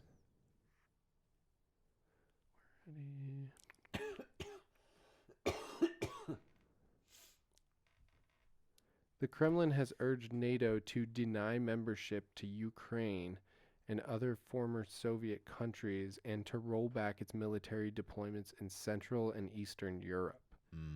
Yes. Moscow has warned of retaliatory measures should there be no constructive response from the U.S. and its allies, but has denied planning any attacks. So it's like he's given an ultimatum, but it also said he's not going to attack. Yeah, pretty much. So they're all pretty hollow words, right? I mean, yeah, but it's like until there's 130,000 troops knocking at your door, like, this is true. You know, that's kind of how it happens. And it'd be different living there, you know. Yeah. And it's like, to what extent do we, like, what's NATO right now? Like, NATO's like, feels all fucked up after Trump. It's like, and is it like Biden's like, hold on, we're back in NATO. Everything's good. We're NATO in again. No. We're just kidding. Yeah, we'll supply if anything bad happens, I guess. Yeah. But like, is it just defensive stuff in NATO?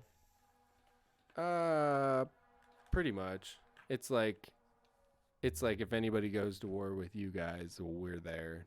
You know, it's like allies back versus axis. Oh yeah, that's like the pact or whatever. Mm-hmm. Yeah. Yeah. I mean, why can't we just let Russia in on the pact? Because Russia doesn't want in. Why not? Because they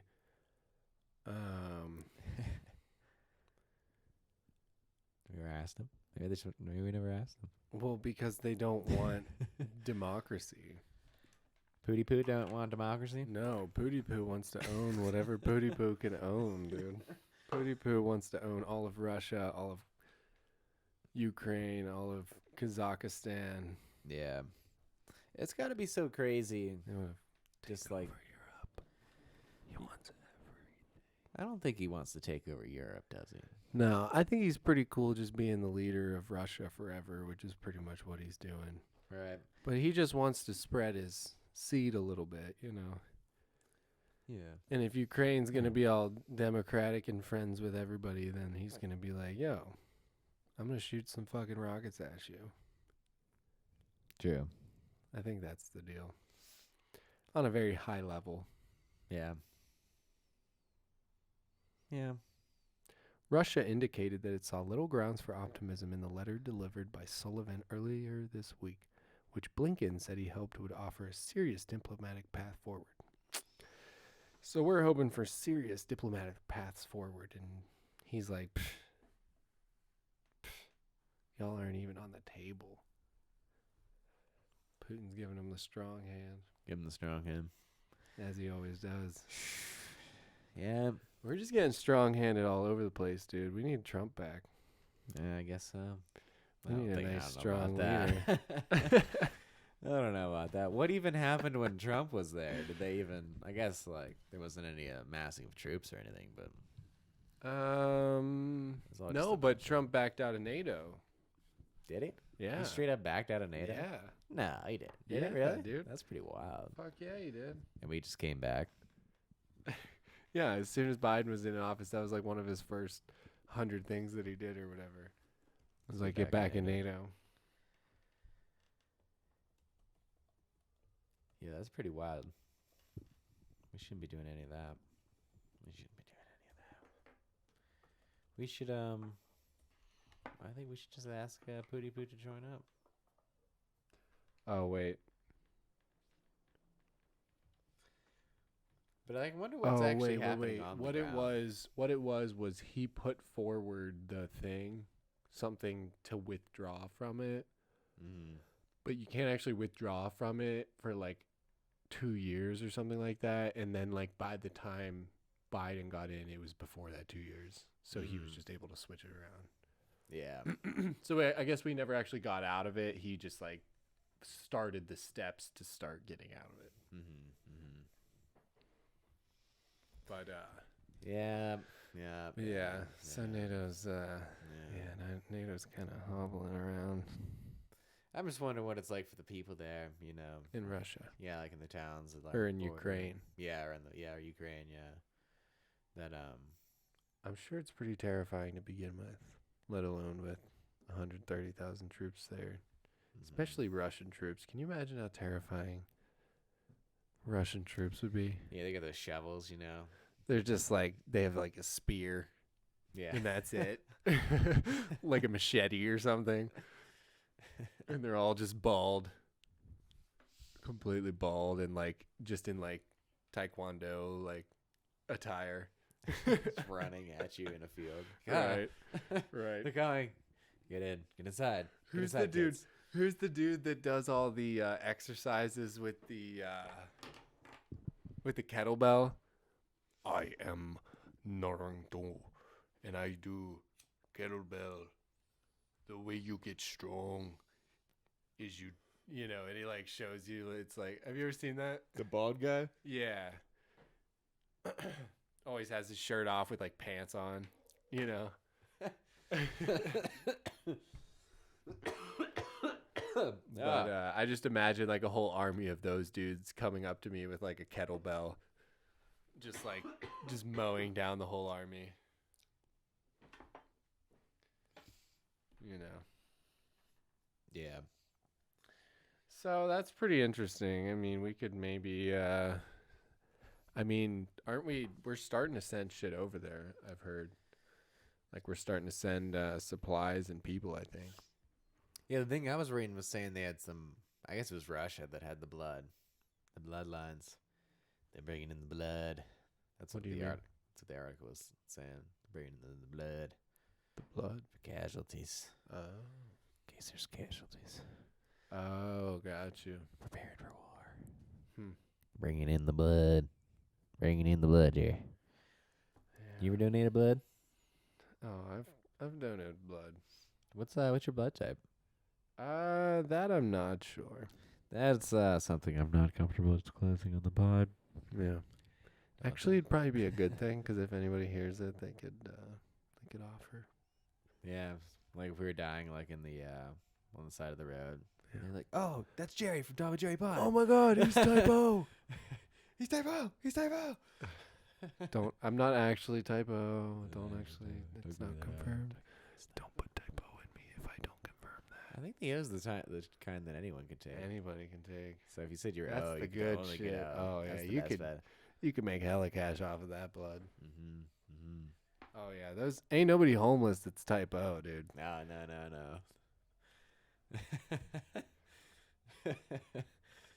They got shelter. Plenty of Kraft macaroni and cheese. Oh yes. Ketchup packets. So what else is happening? LeBron James makes a crypto promise. Wow. The LeBron James Family Foundation has engaged in a multi-year partnership with Crypto.com focused on the LBJ-founded I Promise School in Akron, Ohio. Nice. Shout out Nice, LeBron dude. James. Bringing crypto cash to Yeah. Akron, dog. Finally. Shout out LeBron. Way to go, LeBron. Round of applesauce. All right. LeBron. Boardroom TV here to bring you LeBron James Family Foundation. It was only a matter of time before LeBron James entered the crypto space, and he decided to use his first partnership to bolster his many charitable initiatives in his native Akron, Ohio. Bum bum bum bum bum bum bum bum bum. OH! Ohio. The LeBron James Family Foundation agreed to a multi-year deal with Crypto.com, which also serves as the naming sponsor of his home court in Los Angeles, to develop a curriculum for a LeBron-founded I Promise School in Akron, Ohio, where students will learn about cryptocurrency, Web3, and jobs in and around the world of blockchain technology, an industry that will only grow as the students progress throughout their academic careers and beyond. Wow. They're going to teach about crypto? Web3? That's pretty dope. Blockchain? I wish I got to learn about fucking cryptocurrency when I was in fucking elementary school, dude. Oh, yeah, that's great. I don't think it existed when we were No, I definitely. Well, I don't know. in 2003. It existed. What was the first crypto? I think BTC was around in like 2008. Wow. Shout out Bitcoin. 2009. Wow. The white paper was released by Satoshi Nakamoto, the pseudonym used by Bitcoin's creator, on October 28, 2008. Many say the mint date of BTC is January 3rd, 2009. Wow. Oh, interesting. All right. Well, way to go, LeBron. Just Way to go, LeBron. bringing that crypto cash back home. All right. What you think about a little market update there, Jerry? Market update on the hour. All right. It's looking like we closed up here pretty good. Yeah, you pretty got good. a couple cents on the dollar? What you think about that? I just googled stock market. Yeah. We're up, right? Yeah, the We're up markets, something. The markets are up today. It was a nice day in the market. You got the Dow Jones up 1.43%, the S&P up 2.18, the Nasdaq up at 2.82. Nice green day here. It's Nice kind of green day. feeling like it might be the bottom of the market here. Maybe we can finally get a little bounce up higher. But it was an interesting day here. The Fed is kind of leaving us hang around, so it's gonna be a minute. We'll be up and down. We'll be volatile. We'll be here. So out of the S&P 500 is the one that you are most faithful in? Is that a good description, or is it just the standard? It's kind of just thing? what you would think of as like the standard of what people look at on a day-to-day basis to get a general consensus of where the market is. But those three are really that's what you look, all three of them is kind of the general consensus, because the NASDAQ is tech heavy, like tech names. Okay. S&P 500 is a lot of like consumer names and stuff like that, also like stores and products and things like that. And then the Dow, I believe, is a lot more industry, like steel companies and things like that. Okay, so and that's then the basic three markets. Then the S&P is just the biggest 500 okay, all right, companies in the U.S. Word. Okay, and so that's what I also wanted to ask you. When does that change? Who decides the five? It's changing all the time. Like, people are being added in whatever. Like, it was huge when Tesla got added to the S&P 500. That was like a huge thing, because now you're added to so much more money, because so many market managers and stuff like that, money managers and stuff, like you're like anybody's IRA or 401k, what they're putting their money into. Market managers are putting their money into the S&P 500 basically. Mm-hmm. So they're not buying like individual stocks, So like if you're Tesla and now you're added to the S&P 500, that's now such a huge pool of money that now is like added to your stock. Okay. Because basically each day, I don't know if this is actually how it works, but this is how you could think of it. Like basically each day people put money into the S&P 500. And then the S&P 500 as a company, think of it as a company, the ETF, puts money into all these other companies. Okay. Like, so the S&P holds like 2% of Tesla. So like every day, if the S&P raises 2%, they're buying 2% of that 2% is going to Tesla.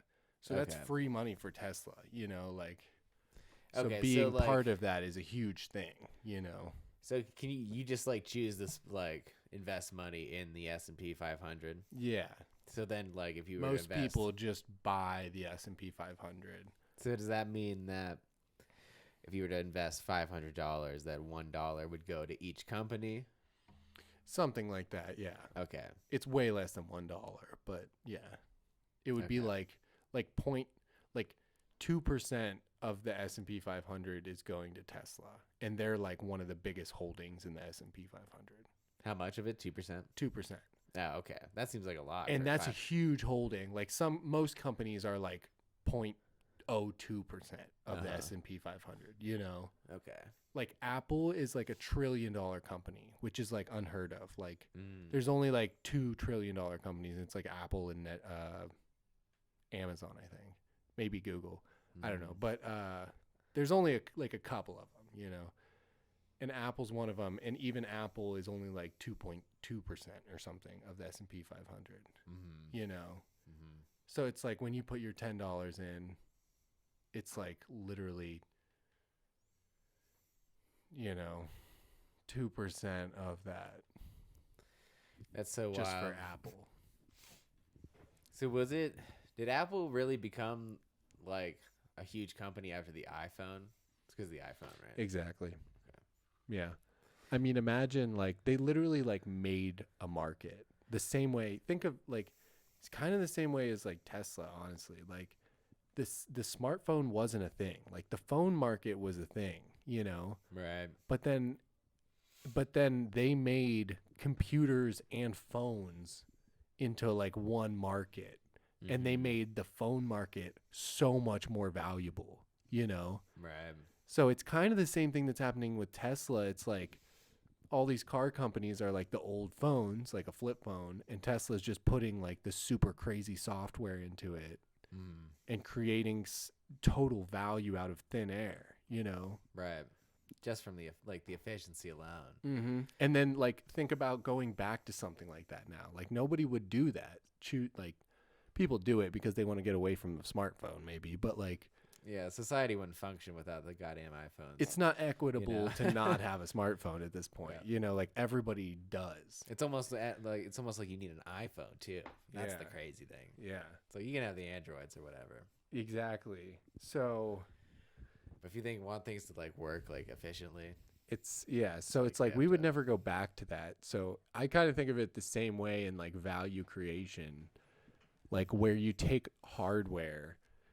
What most companies just make hardware, like Ford and these companies, they just make hardware. But Tesla makes really good hardware with really good software in it too, that makes the hardware very valuable, and that's exactly what Apple did, Mm-hmm.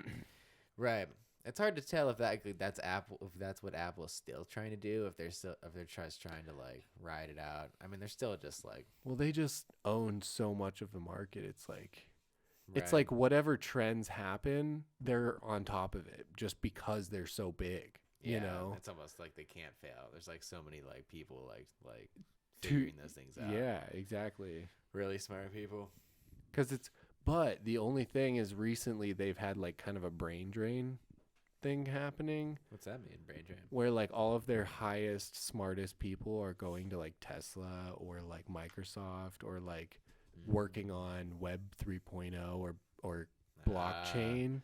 The dreaded 3.0. Yeah. Dun dun dun. NFTs. So like all these companies, like all these huge companies like Microsoft and Apple that are the standard of the current day, they're having a hard time getting people because nobody wants to work anyway. Like, already nobody's working. 2, like nobody wants to do that. Everybody wants to be working in like cryptocurrency and shit. So it's like, That's so crazy. So they're that's the only really thing that could take Apple down is like if they just like weren't really on top of it anymore. Like they're talking about coming out with an electric car. Things like they can just stay on top of it because they have so much money, like they can make the new product, but like, are they is really it gonna doing, be? What are they doing that's like, so like they're not really like pushing the limits like they Not were with really, an iPhone. no. But like the iPhone's just like, Well, the chips were a big thing for them because like not having to buy out like chips from another company makes a huge difference. That's kind of like the Tesla manufacturing. I wonder if thing. they like vertical manufacturing and shit. Because you were saying that like Elon kind of took like practices from all those like big companies, right? Amazon, Google, and Apple. Yeah, I'm sure they're kind of all feeding off each other at this point. Like, especially like Amazon, just the supply chain structure. It's amazing how fast you can get things. It's really all of them really. UPS, FedEx. It's like it's all pretty reliable. As far as like things go. Yeah, except for in LA right now apparently. Can't get stuff. Did you hear about that? Apparently, like along with, how like LA passed that any like crime less than $1,000 or whatever, you don't get any punishment or something like that. They passed a law like that for some reason, and people were just looting like Versace places and shit like that. But also people were like cutting open Amazon trains, like those giant cargo bins that they put on trains. People were cutting them open and literally like going in the trains and just throwing all the boxes out on the tracks. Wow. And they would go through all the boxes and take all the shit and then just leave all the boxes there. And I saw this fucking video of this dude just walking through all the boxes. And it was just like the whole thing, it was like a train track area that was like down in concrete, like 20 feet of concrete. And it was literally like 6 feet of boxes. Wow. Like on the whole tracks. Amazon boxes? Yes. Oh, it was insane. What a dystopia, man. Yeah, and it was just all empty boxes, like, and people just like searching through them and shit. It was fucking wild. Damn. Yeah, I never thought about them like using trains and stuff too. Right? What a crazy world, man. Right. Like, was this stuff happening before, like in the 90s and the 80s? And we just Definitely. didn't know. Definitely. People were just looting trains. Definitely. Because there's plenty of movies like made about that shit, right? You ever seen Heat? Oh yeah, shit got wild in like L.A. and what was it in the 80s when all those fires were and shit. Oh yeah. Like yeah, they've had some wild shit. People used to like pull off heists, you know? Yeah. I wish we could pull off a heist. We should try to pull off a heist. What would be something that would be like Robin Hoodish to steal nowadays? Yeah. Like what do the poor need that the rich have that we could take from them? The rich need and the poor have. No, the opposite. The rich have and the poor need. I don't know. Like I'm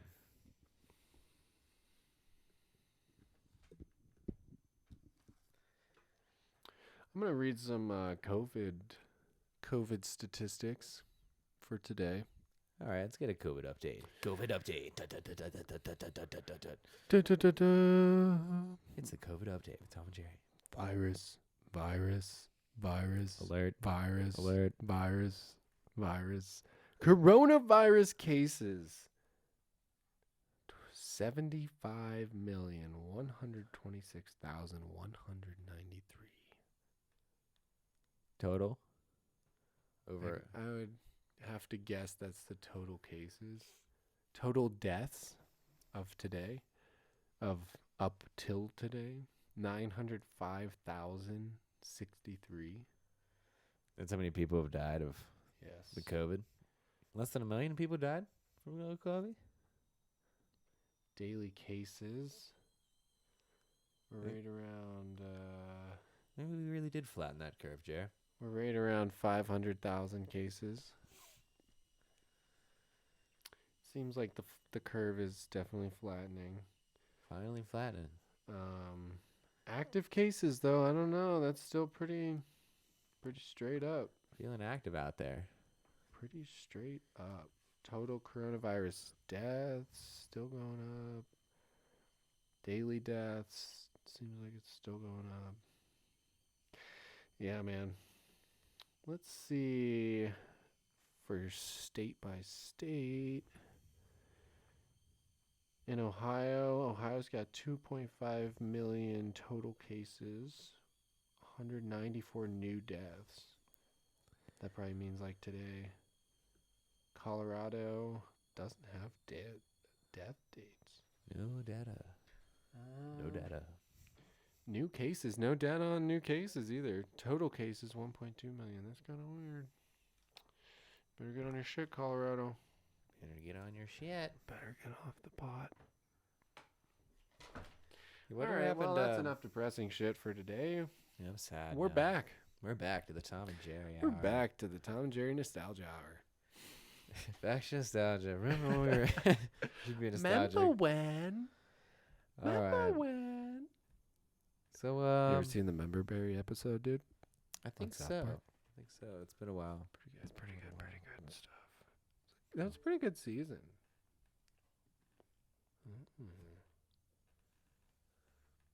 Yes. All right.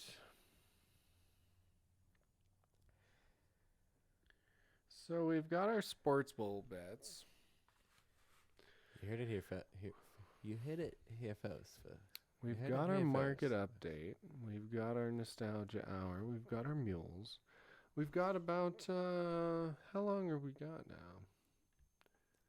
We got about 2 hours, 2.5.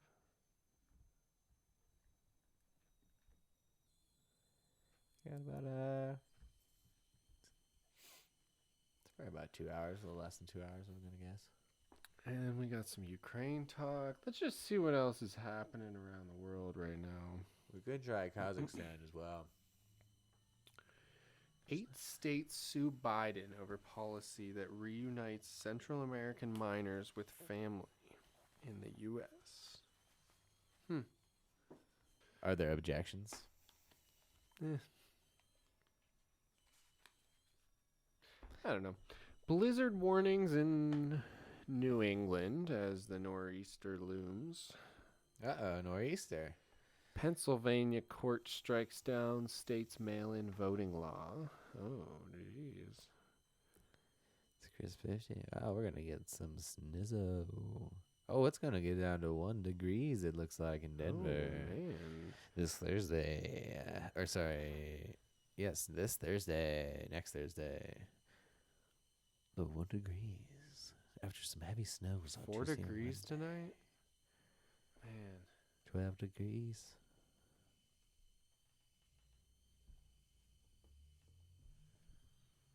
Alrighty. The Denver Winter Whiskey Fest. Wow. The 2022 Denver Winter Whiskey Tasting Festival on January 29th. This Saturday. You better be there. 2301 Blake Street, Denver, Colorado. Where? What are we seeing? It's a 2022 Denver Winter Whiskey Tasting Festival. Oh, Worcester. Oh, that sounds pretty good, actually. There's also Sunday stand-up comedy at the Rise Comedy Bar here in Denver. There's also Saturday night stand-up at the Denver Comedy Club in Denver. Don't you miss it. We've got Boris Bredsha at the Mission Ballroom on March 3rd. That's pretty far away. Come see Boris on March 3rd. There's the Rocky Mountain Bridal Show at the Crown Plaza Denver Airport Center, January 30th. That's a can't miss event, folks. Can't miss event. There is Nico and Sway at Temple Nightclub, Denver, tomorrow night, 10 p.m. Be there unless you're square. Unless you are square, Jer. Alrighty, let's see what else we got here. We got the Icelantics Winter on the Rocks with Diplo Sophie Tucker at Red Rocks today, actually. Come see Sophie. Oh, it's going to be a bit late once you see this. Sorry, guys. Hey, guys. You're going to have to miss out on that one. Leftover Salmon tonight, dude. You want to go check out Leftover Salmon? Yeah. Oh, yeah. We Mission Ballroom. Yeah, I think we should, yeah. It's tonight, dude. Keller Williams playing. Shit, we might have to. All right, let's play some Leftover Salmon. I think Tim and his lady are coming up. Tonight? Yeah. For Leftover Salmon. That's right. For real. What? Yeah, we should all go. I knew they were coming, but I didn't know we were going to Leftover Salmon. Yeah, I think he said he has a free ticket for me. Oh, man. Does he have a free ticket for me? I don't think so. I'm sorry. Damn. I think Ian took it. Blame Ian and not me. Damn it, Ian. I need my ticket. All right, what's the best Leftover Salmon song? I'm not sure. I'm just not sure. All right, it's saying here, Spotify's telling me that this is a good album. What do you think? Lovin' in My Baby's Eyes, Troubled Times, Southern Belle, Rivers Rising, or Midnight Blues? Give me that Midnight Blues. That's always a good innocuous name, yes. Yes. Let me get a little volume on that. There we go. Get a little volume. Should we freestyle? Bit of volume.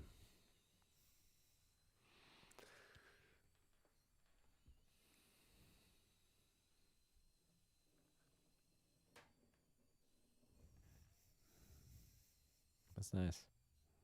Very nice. That's very nice. Midnight Blues. All right.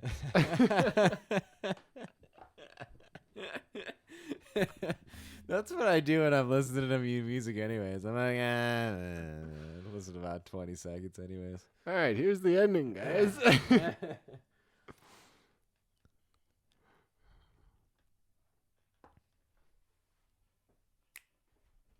Yahoo! Yeah, that was Leftover There Salmon. we go, guys. Midnight Blues. Midnight Blues, Leftover Salmon. Tonight at the Mission Ballroom. Make it your mission to catch up at that ballroom. All right. And now we're going to find ourselves with the Rippling Waters.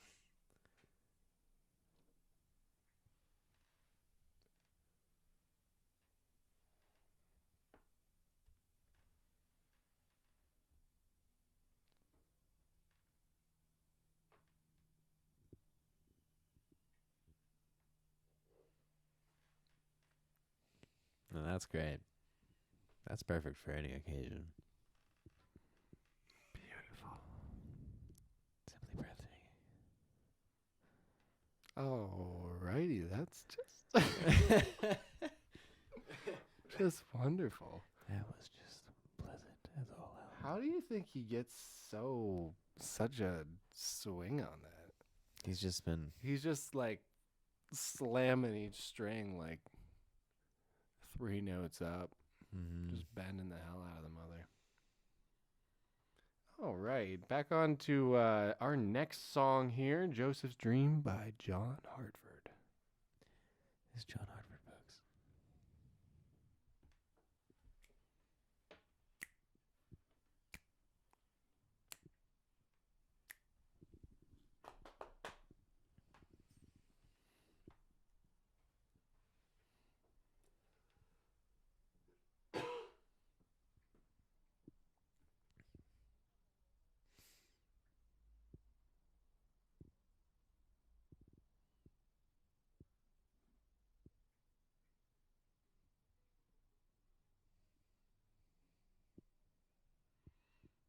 It does.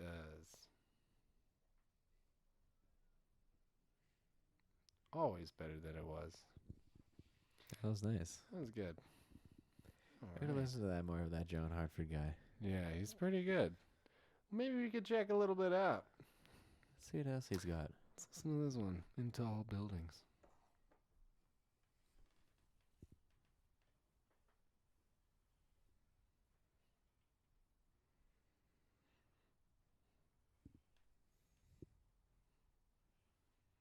Nice. That's what it's all about right there.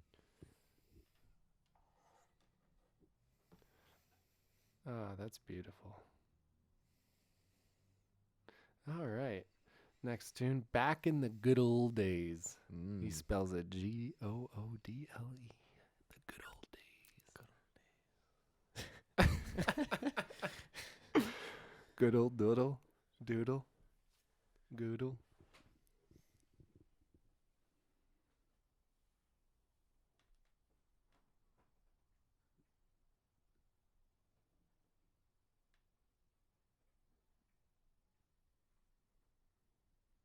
All right. Next one we got is the Indian War Whoop.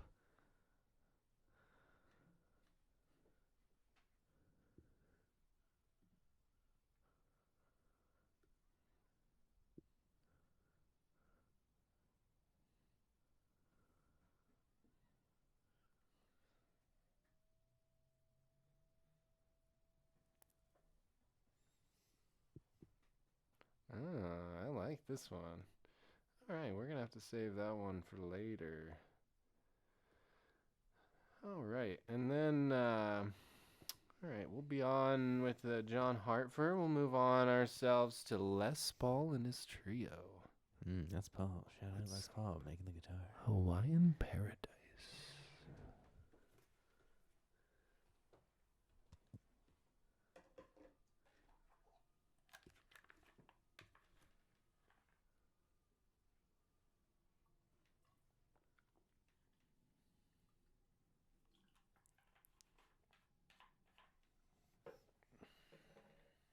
It's nice and pleasant. Beautiful. Just breathtaking. And Doc Watson.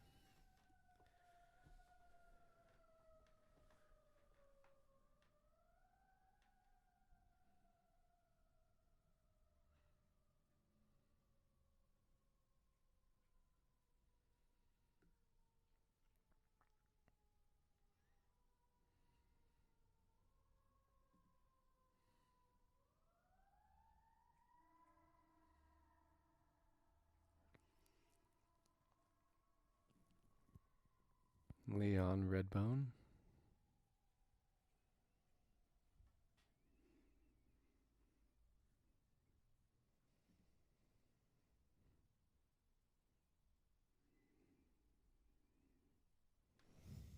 Now we're talking. That's the stuff right there. That's that good blues. been up line. Worked up.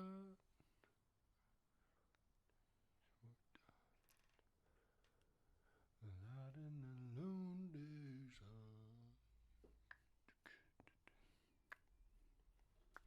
Gotta let this one go.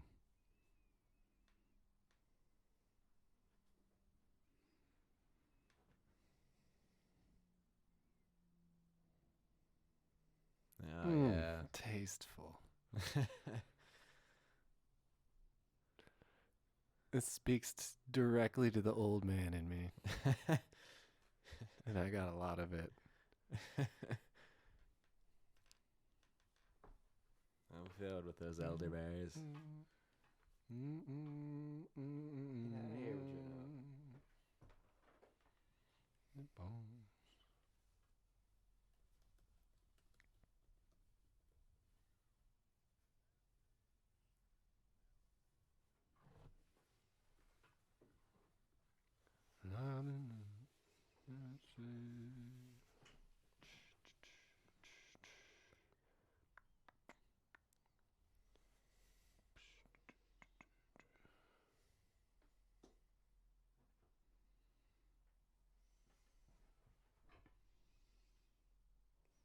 Juno, don't be a little bastard. Damn it, Juno.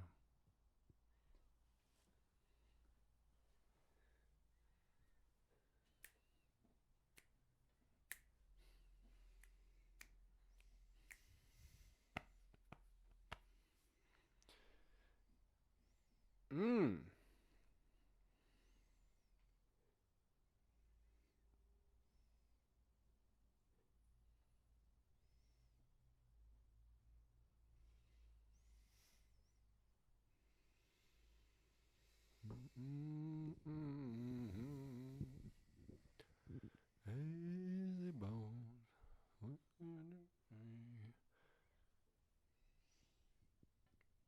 That way.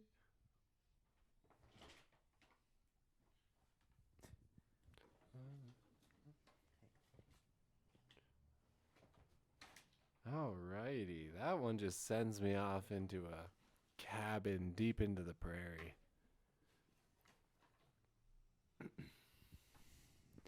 You know, just grass fields for as far as the eye can see. Or deep in the mountain, you just wake up, stretch, and you look out your window and just see nothing. The day's already warm. The day's already warm. Just too hot. Too hot to do anything today. Just a bunch of lazy bones. Simply too hot to do anything. Lazy bones. Working through the day.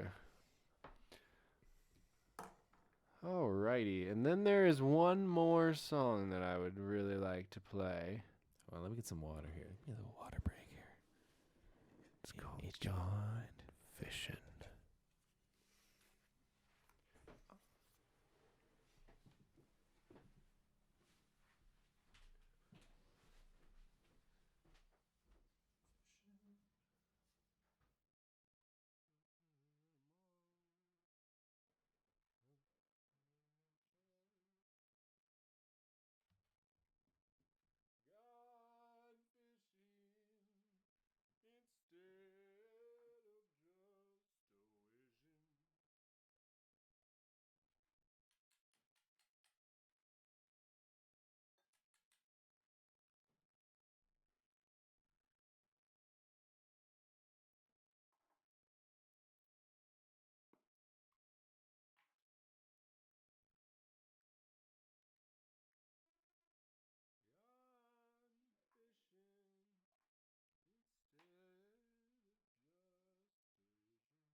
instead of just wishing.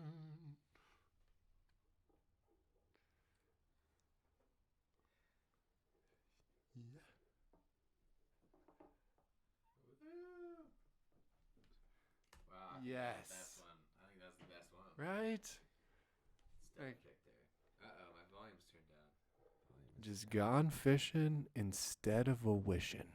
Yeah, I think that might have been the best one thus far. I love it.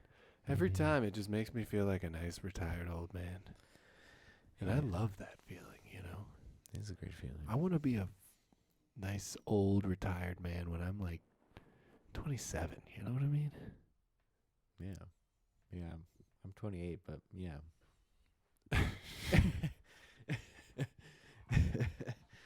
Because like I really dig that kind of thing, you know?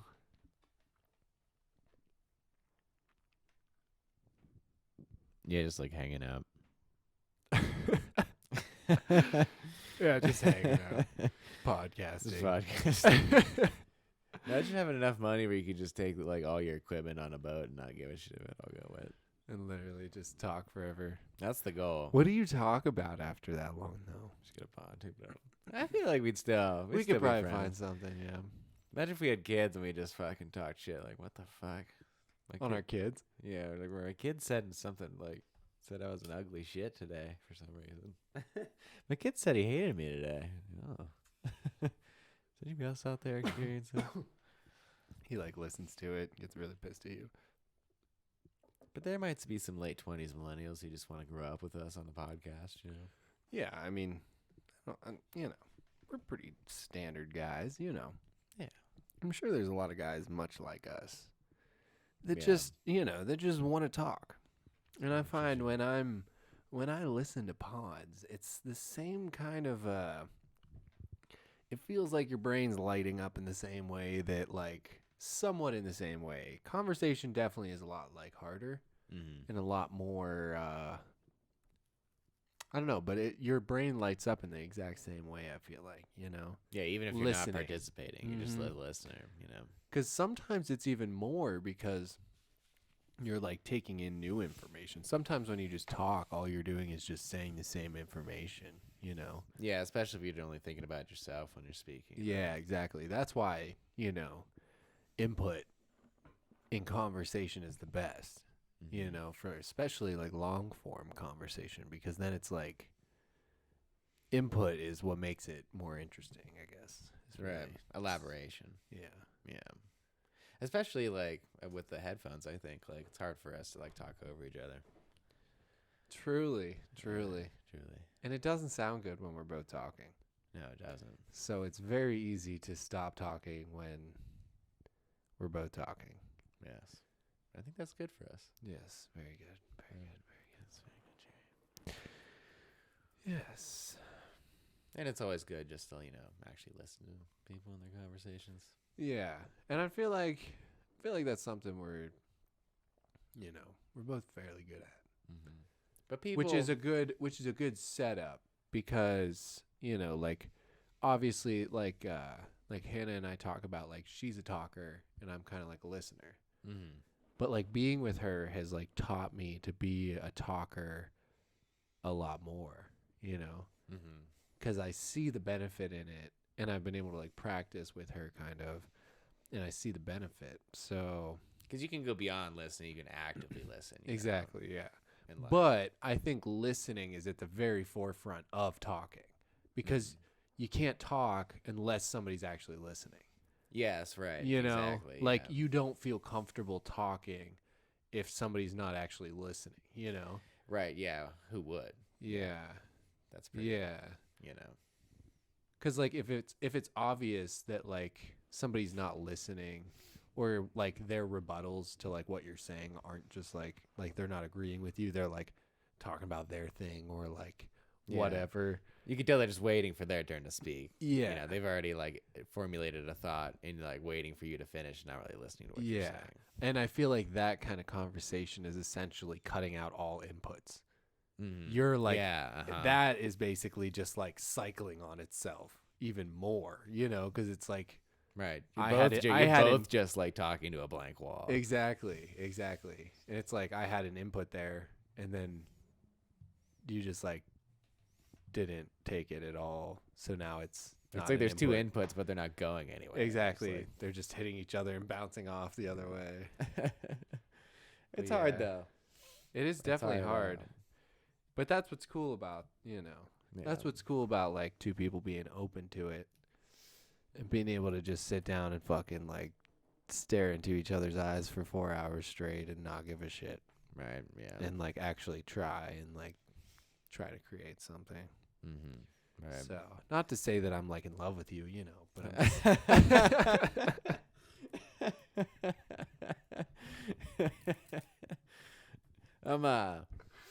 yeah, but it would be hard. I think it would be hard. It'd be hard if you were just like if you didn't have like a lot of practice. Like say it'd been like a year, like a COVID year, Maybe you didn't have a lot of friends. Talking or listening. But just like pretty much just interacting with somebody for like more than like someone other than like your mom or something. Yeah. For more than like 10 minutes or whatever. Just out and about. If you're already not very good at that, going into the pandemic, if you didn't have too many friends, maybe you only had some online friends or something like that, something weird, but that's not weird or anything. It's fine. Online friends are great. Online friends are great. But all my friends are made up. There's kind of a barrier when you just meet somebody that's hard to establish, like, not only like a friendship, but like, kind of like a deep conversation, more than just like cordial things. I feel like us as Americans here are like very like cordial in those like conversations. We always ask each other the same kind of things. Yeah. We kind of go through the same cycle, and it seems kind of like just like, not so cliche as much as it just but like a lot just of what we do, Yeah. And a lot of times that's what we enjoy is just like making fun of our day to day, like, what we're doing together, Mm-hmm. Like if we're hanging out, we just want to talk about like things that are happening around us, or like, it might be stupid, but sometimes that's what's nice, but right. Yeah. But yeah, it definitely takes a minute to figure that all out in conversation. And I mean, it's honestly hard to find people that will, I feel like honestly. Just have a conversation. Just to like give you the time, like, yeah. It's like, and it's gotta be a certain way. It's like, Yeah. I feel like everyone's just like, I don't know. Sometimes, I don't know. You just have to be the person to like say something, a lot of the times to start a conversation or just interact with people out and about in the world. Exactly. That's what's super cool is like Hannah's dad.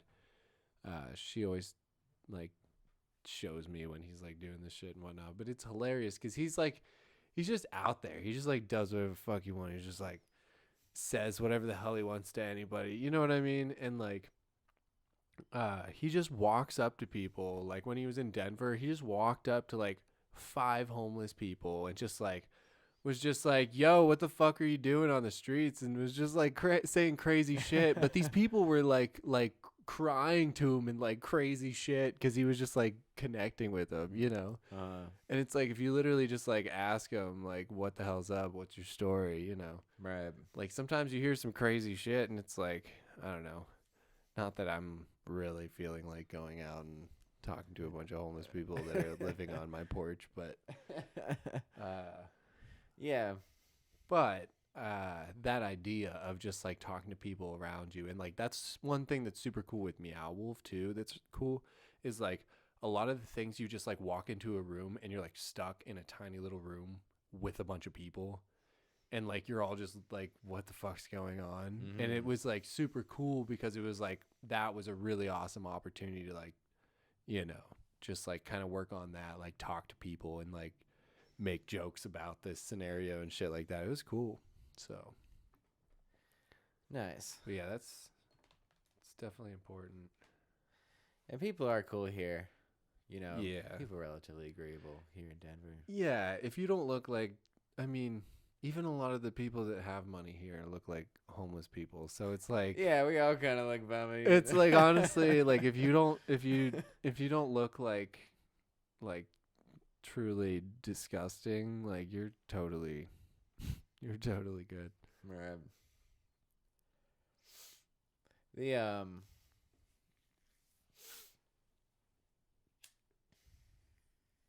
yeah, it's not. I haven't seen too much like actual violence here either. It might be different back home. Back home, cold bitter home. Yeah. All right. Well, a couple more things that are happening in Denver today. Yeah, let's see what's going on this weekend, since this pod might not get out for another. Yeah, let's go like 2 weeks. Let's do a full month.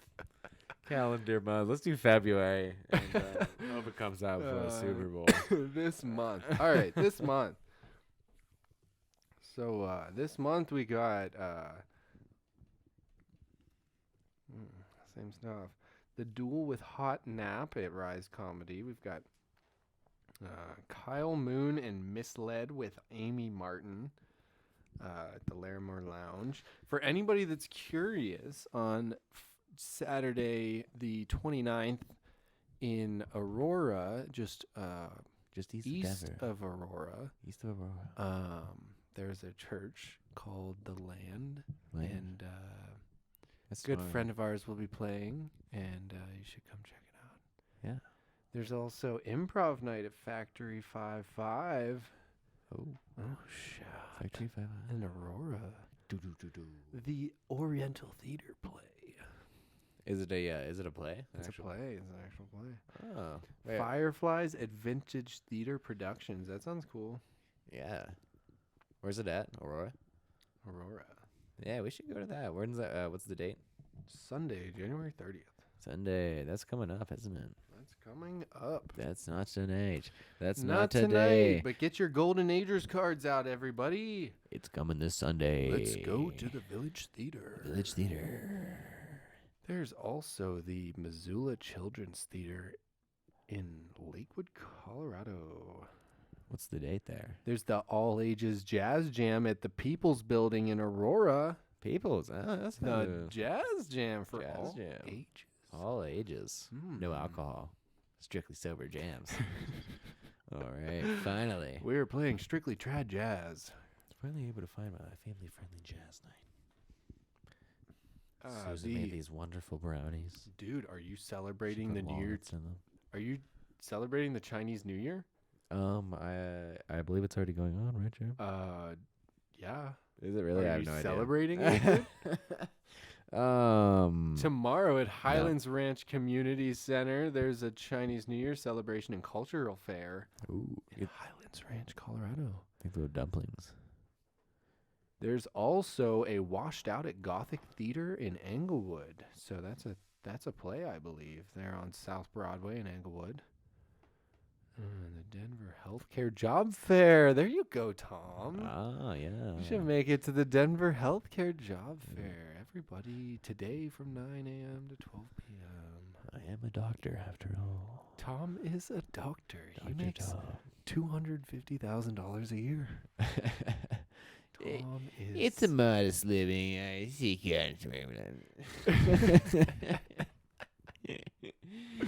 a mere $250,000. Dude, just get out of here. Just go get your Mercedes and get out of here, bro.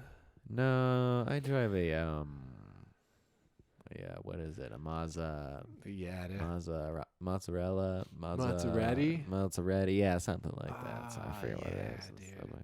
I drive the Porchicha. You know, the Porchicha Capricha. It's a bit more aged, right? It's more aged, right? Yeah. It's got about 30 years under its belt. Yeah, like a sharper. There's also the Immersive Van Gogh, which I've heard kind of not the greatest things about. And the Sunday Fun Day with Josh Blackburn in the Alley. Wait, what? There's a Dark Side of the Moon live band performance at Oriental Theater. What? I think Oriental Theater's the place to be. Tonight, dude. What? Fuck Keller Williams. At 8 p.m. Fuck leftover salmon. Shit, dude. We're going to fucking Dark Side of the Moon, dog. Fuck string cheese incident. Fuck Mo. Fuck Fish. Fuck the Twiddle. Grateful Dead. Fuck everyone except for John Mayer, man. John Mayer is the only one that matters. John Mayer or Die Dog. I saw Dead and Company, and I just thought to myself, wow, John Mayer's got a pretty good backup band. Yeah, man. The Dead is just there for him, dude. Anyways, hot takes. Yeah, we'll have to edit out those hot takes. January We're gonna lose 30th. our entire audience in Denver. January 30th. What'd you say, man? The Oriental Theater is where is it at, Aurora? Denver. I don't think we're gonna West 44th. We're gonna just have to whip this pod on the YouTube and hope people in Denver just start watching Right it now. immediately. They're just like, the algorithm just forces it right in the face. They're like, We "Dude, just- honey, look at this. In the description, type out every event in the area tonight. Yeah. What you do in Denver tonight? And they're like, honey, look, there's a little podcast. Let's listen to these 3 hours before we go out. Yeah. Honey, it's 11:30. I don't know if any of this is open anymore. I need you to get home a little early. We need to listen to this podcast. Make sure you listen to the podcast at work today, honey. I need to figure out what we're doing tonight. All right, everybody. So we've made it through all of our topics. we made it through our topics tonight. So, Are there Tom, any other current events or anything? to me, I had one really important thing I wanted to say, Okay. All right. and it was just a kind of a tweet of the week, really. Tweet of the week. All right. Tweet of the week. And it goes out to James Austin Johnson, if you're out there. Shout out James Austin. At Shrimp JAJ. But yeah, I just thought it was pretty good, So listen up. Holding my sleeping newborn son, I can't help but marvel at the miracle of love and life that is stored in my gonads and released from my schlong. There we go, James. There we go, James Johnson. Gotta love James Twitter. Shout out Johnson. James Johnson. That's Shrimp that's a pretty good JAJ, one. baby. That's a good one, James. There we go, James. Shout out James. All right. Shout out to the tweet of the week. Shout out Tweet of the week. Tweet of the week, everyone. All right, there we go. We are wrapping up this week. Wrapping up January. Wrapping up. What's the star Orion. alignment currently? I have no idea. The astrology. Astrology. Yeah, look up the astrology meow. Today's astrology. Yeah, is it just general astrology? I think it'll tell us all about the rising sun and the. Oh shit! Oh shit. It'll tell me the prediction for Aries. That's what I am. Oh my gosh.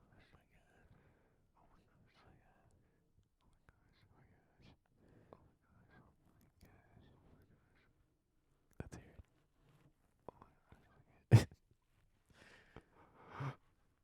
So we're currently in. Oh wow. Today's the 28th of January. So we're currently in Aquarius season. We're in the aquarium.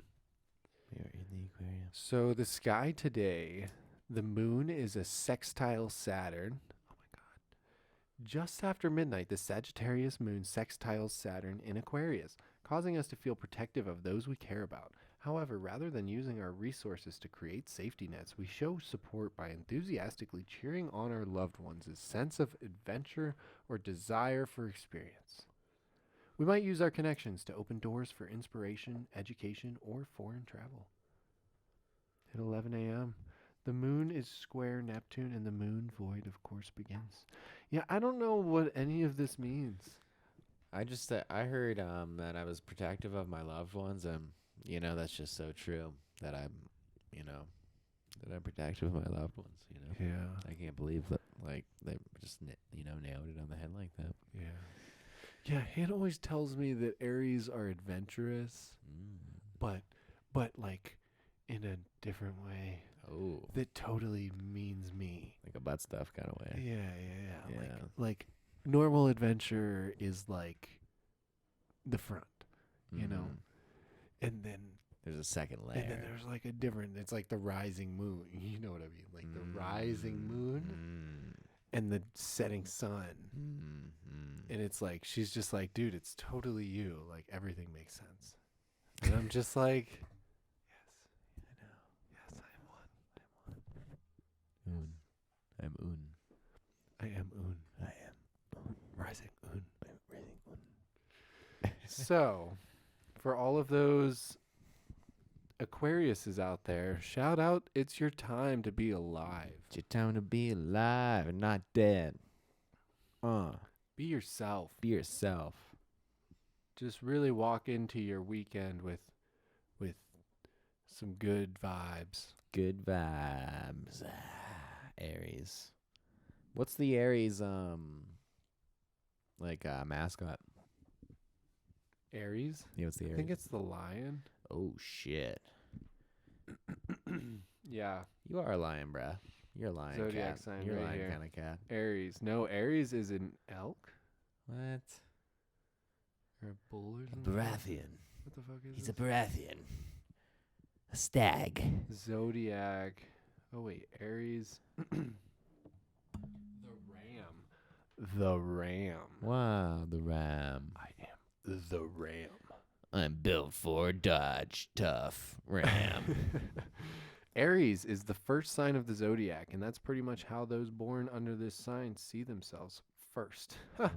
What a fucking douche that Jerry is. When's your birthday, dog? April 4th. Wow. 4. I thought you, 19. I thought it said it was the 95. first. That's the first. When did you say it's 420? Yeah, it's 420. Cool. Yeah. When is it really though? 420. 420, 1995, dog. Hitler's birthday. Yep. That's pretty wild, dude. Yeah, I'm German. I'm German. What year were you born? 1945. You see my blue eyes? Oh my god. Jesus. What year was I born? I have to kill you, Jerry. What year did you say? 1945. Yes. 420. I was there. Oh no, that's his birthday. That doesn't work. What year did Hitler die? Should we Google it? Yeah. So we can celebrate. We can yeehaw in the streets. He died on April 30th, Wow. 1945. Wow. Okay, so I was born on April 30th, Wow. Okay. All right. We're at 1945. 1995. Oh. The 50 year, you know. Is that really a birthday? You shouldn't say your birthday on the podcast. Jerry. No. But 95 isn't the year. I was just making that up anyway. That's not the year Hitler died, 95? No, that was Churchill, dude. Oh. That's right. No, I died in 1995, and Hitler was born in 1945. Ooh. Sorry, that's fake okay. news. Hitler was killed in 1945. That's pretty wild. So it's like a little 50-year hiatus, came back in the 90s. yeah, Say what up. As Jerry. My name's Jerry. Yeah. My name's Jerry. pretty much.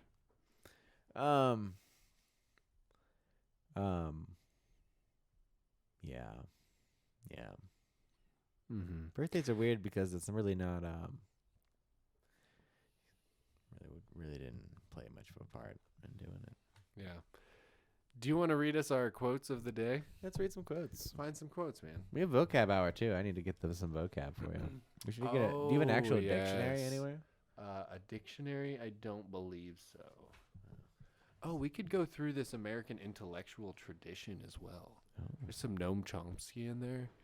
okay. They're just like small essays that were like very, very important in American history. It's pretty interesting.